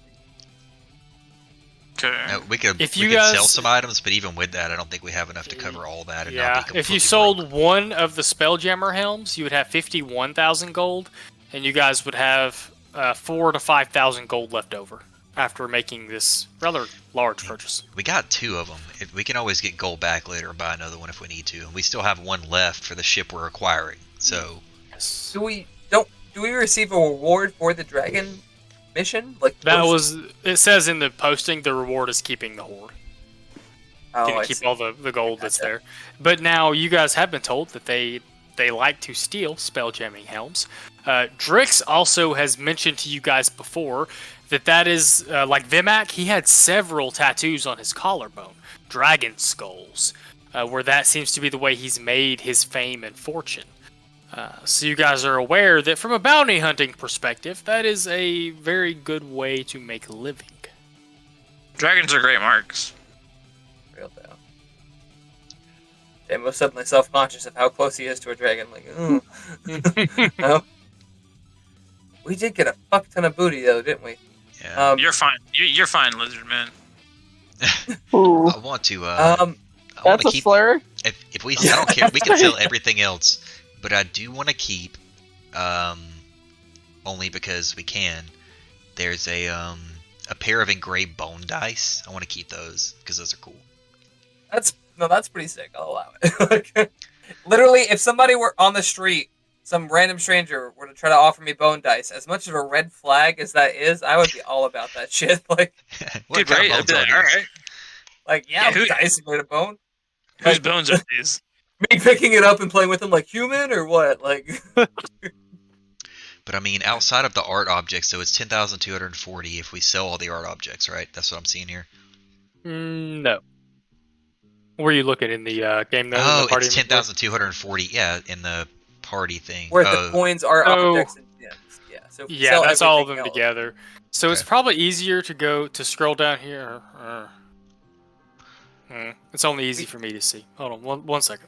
Selling all this stuff would give us an extra 4K. I can. Well, no, I can tell you exactly how much those art objects are worth. Okay. I just have to. 'Cause, The I mean, art objects you listed altogether are worth 1,495 gold. The rest of that, which is 8,745 gold, is all coins. Okay. I'm just trying to figure out what we would subtract to keep the bone dice. I No. mean, it's 25 gold. So Yeah, I was about to say, I'm not going to worry about bone dice. Y'all keep several big ticket items. We might do some subtractions, but I'm not worried about bone dice. I'll take the bone dice Yeah. and immediately ask Trix if he wants to gamble later, start shaking them around, and then I'm like, all right, anyway. The fuck with 7. What's this carved ivory statuette of? Probably one of the Sovereign Six, which are the good aligned Pantheon in Eberron. Hey, nice. What's the monstrosity that's stuffed? An owlbear, you asked me that last week. Oh, that's right, an owlbear. I kind of want to keep that. It's a Well, mundane item. Those so, are you know, mundane. Are they worth anything? And also, what's up with the irregular polyhedral dice?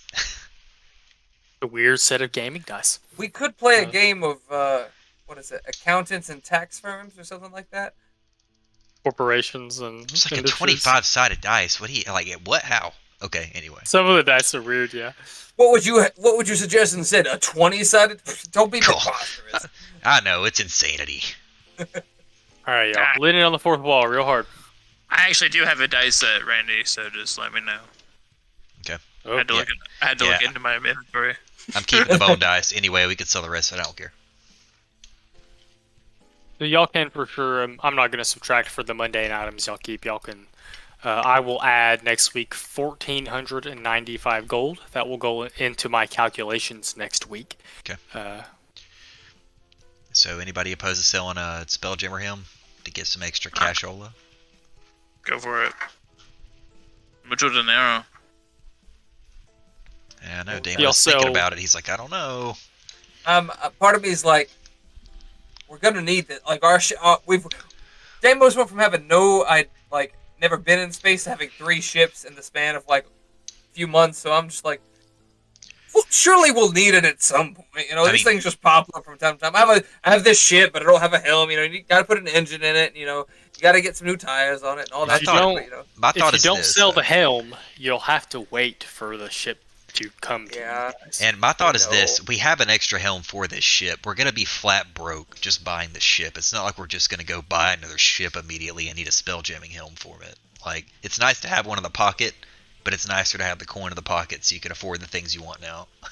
That's Yeah. fair. We'll probably find another one down the line anyway. This I'm one better be grumpy bug about themed. it. That's all I'm gonna say. No, it is the better call. I agree. Sounds like you guys go to the Mercane and sell one of the Spelljamming helms, so I will also consider that in my calculations. Y'all do 10. Y'all gain 10,000 gold from that sale. The Mercane are delighted when you guys come back and sell this helm back to them. Ooh. Technically, I think you wouldn't be able to sell it for 10k because that's what they sell it for. But I'm not going to worry about that at this time. Take it or leave it. They do at this point. I'll narrate that later. I was gonna say we do Whoa. have a trading What, agreement with them. jizz? I wonder they're if just like, like No, this they There you go. just I guess y'all don't let me forget. They they will waive your teleportation fee next time you come through. You Oh, have an 8 gold provided, discount. Thanks. I yeah, appreciate Can that. you- provided them enough business. They're not so worried about. Look over, that I'm like, eight what? gold What if you anymore. waived the teleportation fee for something a little bigger than me? Oh. Mm. They wouldn't let y'all go back and forth, but I tried. I mean, I don't have the enlarge reduce spell in front of me. What's preventing us from going to where the ship, like getting teleported to the hippo place, shrinking the ship, and taking it across the teleport back home? I mean, Is there how, anything? are you asking me or are you asking the Mercane? Oh no! Asking Devin, like. Devin says, "I don't know." Ask Demos, well, I was about to say Demos probably wouldn't really know. If you ask the Mercane about teleportation to that particular planet, which the name escapes me at the moment, you are greeted with this kind of long span of silence. And it's kind of weird because you can see the Mercane's eyes moving around, as if it is having a conversation, but its lips do not move. And you are given a response that's kind of along the lines of how they put this. We do not. You're given a response that tells you that you've never been seen over there. There's not a lot of trust from that outpost of Mercane. You get the idea that there's some skepticism about sending you to another secret hideout you've never seen before, another secret Mercane front you've never seen before. And so while they don't give you an outright no, you get the idea there is a little bit of friction or maybe some resistance from the other outpost of the idea of having a group of strangers sent over there to them. And of course, if you remember, they were kind of skeptical about even allowing you guys to do this in the beginning. They've always been very picky about who they do business with and who they allow to know about these circles. So you're saying we got to earn trust with every faction of the Mercane. It's not just them as an organization. It's more like they have little groups within areas. Yes and no. Like I said, you aren't given an outright no, but it's more of like we know you guys have been good customers, but they do not necessarily know you guys have been good customers. Well, once you tell them that we've sold you a spelljamming helm, I mean that's The Mercane would admit he has vouched for you already, which is why you were not given an outright no. He says he says we can discuss it at length. And you guys gather we does not mean you guys. Yeah. Sorry, I'm trying to read this reduce spell. I would think it only does it by half, which is not a whole lot, and it's only a minute. But what if you did it again? A minute? Oof. Yeah, that's what I was thinking. Is I was wondering the time duration is more. That's as soon as you said it, I was like, I don't know. I'll have to consider how they do that to commercial objects like ships and things. We pull it That's up why to it's the expensive. We pull it up to the outside of the fucking ship, or outside of the other base. Shrink it, run through the portal, like throw it up in the Eberron sky, like fuck. I will point out, this is very meta, that you guys have a couple of things to clean up that you could do while you're waiting for the ship to come by, and that once you finish those things that you have to clean up, we can fast forward through the however many weeks are left before the ship arrives. I mean, for starters, we haven't talked to Sly in like a month. We also have some stuff for Vera we got to do, and then I don't know what else is on the list, but I know that. To talk to Sly for what? Just like a general checkup? I mean, we generally Sly. work with / for him, so in my mind, I'm like, we should maybe go talk to him every once in a while to be like, hey, we still exist. Do you need us to do anything?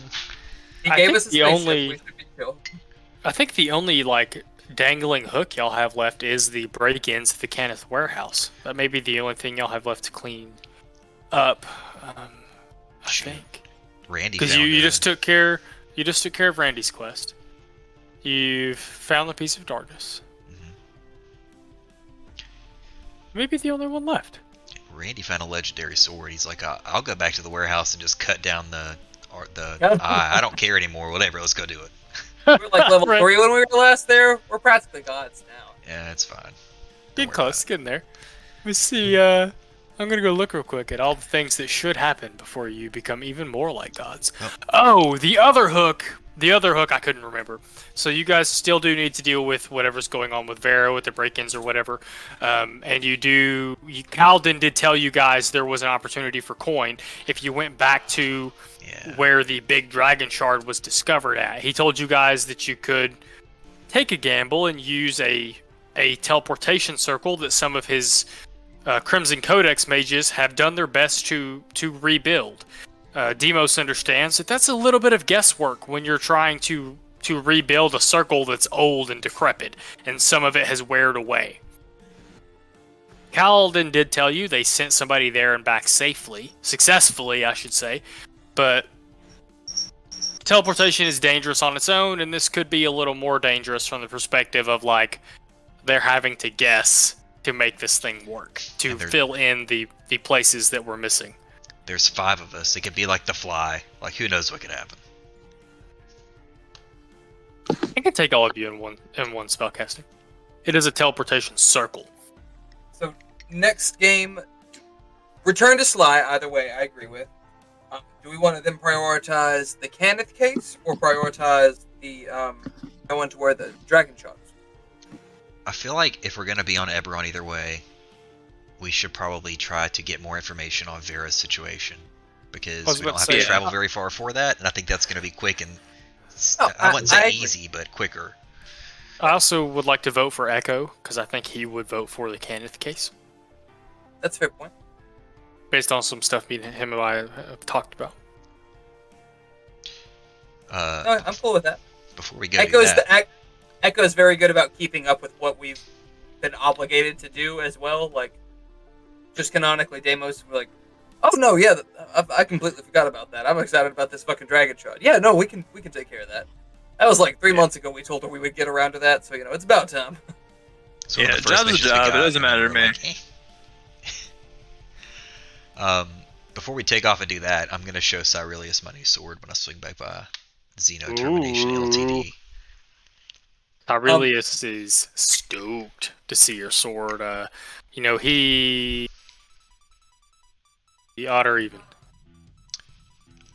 Odd. Ha! Yeah. He doesn't know what it is. He has heard the legends of these blades, and when you take it out to show it to him, he glances at it with this kind of smile, like he is enjoying seeing you've got a new toy, and then double takes at it. He looks back down at it, his eyes get real big, he looks back up at you. There's like this solid 5 or 6 seconds of him just staring at you before he raises his hand. He says, "I would like a bottle for my friend here, please." He buys you a bottle of top shelf whiskey. He tells you, he says, Old "That crow. old shifter, old crow. Old shifter. That is mighty impressive. May I hold it? May I see it?" I reckon you didn't know this, but tasting some top shelf whiskey was it's one of my life goals, friend. I slide the katana over to him, let him take a quick glance at it. To him, it's like a toothpick. Like, Yeah, obviously his big old hands. Randy, you do get to add to your inventory a bottle of top shelf whiskey. Dryad Reserve instead of Woodford Reserve. Dryad Reserve. Since we're riffing off of real world stuff. He does, he pulls it out of the sheath, he looks at it. So there's this thing you can do to test the sharpness of a knife. You can lick or breathe on your fingernails. You pull the blade across your fingernail. The blade sinks into your fingernail, it's very sharp. Otherwise, your knife's not really up to par. So he does similar things like that. You watch him, I like to think he's got big old hippo skin, so he might even pull it across his palm or something to Deimos test. is about to be like, "Holy fuck, hippos have fingernails? I never thought of that." He does do some things like that, test the weight. He says, "This is truly the sword, one of the sword of legends. I'm jealous, my friend. That is quite a feat. I thought myself accomplished." and you can tell he genuinely seems both surprised and a little bit envious of what you've accomplished. Being he obviously his sword's very nice, and he seems to follow a similar path that you've been set upon. Cyrilius approves like plus 25. Does this seem more like a short sword or long sword? I know it's a katana, but what is it like? It's a short sword. It's considered a light weapon. Which makes sense for your dual wielding. Very cool. Yeah, I look over at him. I'm like, would you believe the condition of this weapon? I found it in the bottom of a well, inside of a case, and we pulled it out. It's like nobody's ever touched it. Well, perfect condition. It's incredible. Something special about this. I'm pretty excited. It is a legendary artifact. It is guarded by Okra. Not impenetrable to breakage, wear and tear, or magic. It is, he kind of pats his he's got an odachi, which is like a two-handed katana. He says, much like this one, it will not rust under any conditions. But that one has a history associated with it. I would, one day when you're ready to slow down, I would greatly enjoy being allowed to make some recordings. I am somewhat of a historian. That sounds fair enough, because I myself am not a historian, but I'm on the hunt for history. I think me and you are birds of a feather in one way or another. He does ask you about how you found it. Well, I happened to put a little word out in the ether that I was looking for some particular items at a shop a long time ago. And I figured the fella forgot about me, but I showed back up and he handed me a star chart and said, I think there's some stuff you're looking for right over this direction. You just gotta fly out there and see what you can find. And let me tell you, it was an uncharted island in the middle of a just crazy, intense tropical rainforest. All kinds of crazy creatures in there. And when we finally found it, it was in this shrine type of thing. There's a bunch of statues. It looked like somebody had at one point locked it down, tried to keep it safe. Thankfully, they were gone, but the things that were guarding this were kind of crazy. We fought like some space okra. I would imagine the forces of evil would not like that blade to resurface. It's good you've obtained it. Holy item like this, Can I see the absolutely. star chart? Sure. I have no use for it anymore. I know where I'm going anyway. I slide it on over. If you give it to him, he will keep it. If you don't, he does look over it for a minute. You gather he's doing his best to memorize it. He says, if it's not apparent, I have more than a few ships, and I may or may not send some to start scouting some of these islands. Do me a favor. If you find anything cool, just let me know. After I take a attempt at gathering it for myself, I may do that. Elbow him in the ribs a little bit. He wants the first stab at it, That's what the first stab at is true. Excellent. Deimos, I couldn't find the rules to figure out exactly how long it would take. The 3 days that we rode back, Deimos is going to pop some type of spell to enchant something. I don't know what spell, but once I figure out the rules and how much stuff I have left, I'll... it is dependent on whatever spell. Like, you have to spend a certain amount of time and gold each day, like to cast the spell. I think it varies per spell. So I'll look at what that is, and if we have enough to where I can do a higher level spell, I might burn through some of those. If I only have enough to do a cantrip, I'll do some of that. But I'll look that up through the week, so we don't have to kill time trying to find it now. Wait, I may have it here.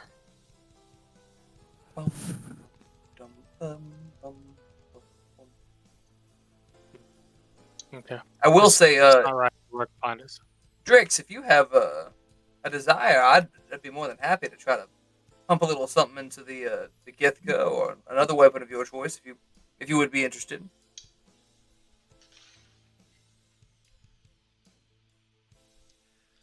Oh no, Cordo's finally gotten him. He's eating him through and through. He's like a crawdad shell on the floor of a fucking what are they called? The airboats, fucking with the big fans. Fan boat? No. Yeah, that's I Oh, think this is an airboat. airboat. Yeah. Mm. I don't know, think of his Archer, where he like redlines it until it Dude, that's blows exactly up. what I was Yeah, gonna think. it blows up. I'm not gonna blow the engine. The part of me That wanted to feels get like you a motherfucker. to enchant the cowboy hat, but I also think I want to keep it exactly as is. Like, there's nothing special about it whatsoever. It's just Cade's hat that I acquired, and I just want to keep it that way forever. I want to put like a charm person in it, so where like every now and then you can just like tip your hat and it charms person. I was earlier today. I was literally thinking that whenever I get to deal the final damage to something, just tip the brim of my hat, and I'm finally gonna hit him with the "you just yeed your last haul, partner," and then I'm gonna slice him right in half. Love it. Do like inflict wounds, or like what? I think that's the one that like if they're already damaged, it does a bunch of damage. Does a Bro, bunch more damage. Inflict Like, wounds is stupid. I saw it on here and I was It's like, you did not put that on this sword. did I? You did. I'm not surprised. I love how you don't know. Like, oh yeah, that's right. I think I made him on like a month ago or 2 months ago. Like, sometimes I have to prep things like the week y'all do it. Sometimes I prep things and it's like 4 weeks until y'all do it. It's pretty cool. Actually, the way that I like kind of imagine in my head canon, because of the fact that everything else it does is like Shield of Faith, Bless, Healing. It's like for all the healing the sword does, like all the health that it gives out, like it has something that it takes in return, and that takes in return is that inflict wounds that it sort of lays out. It's like the sort of the yin and yang of it. Yeah, exactly. Let's do a couple of things. Let's The see. blood it draws is the blood it gives you in your hour of need. Like it's, I'm about it. Vibe. Y'all needed some healing stuff. I'm gonna go ahead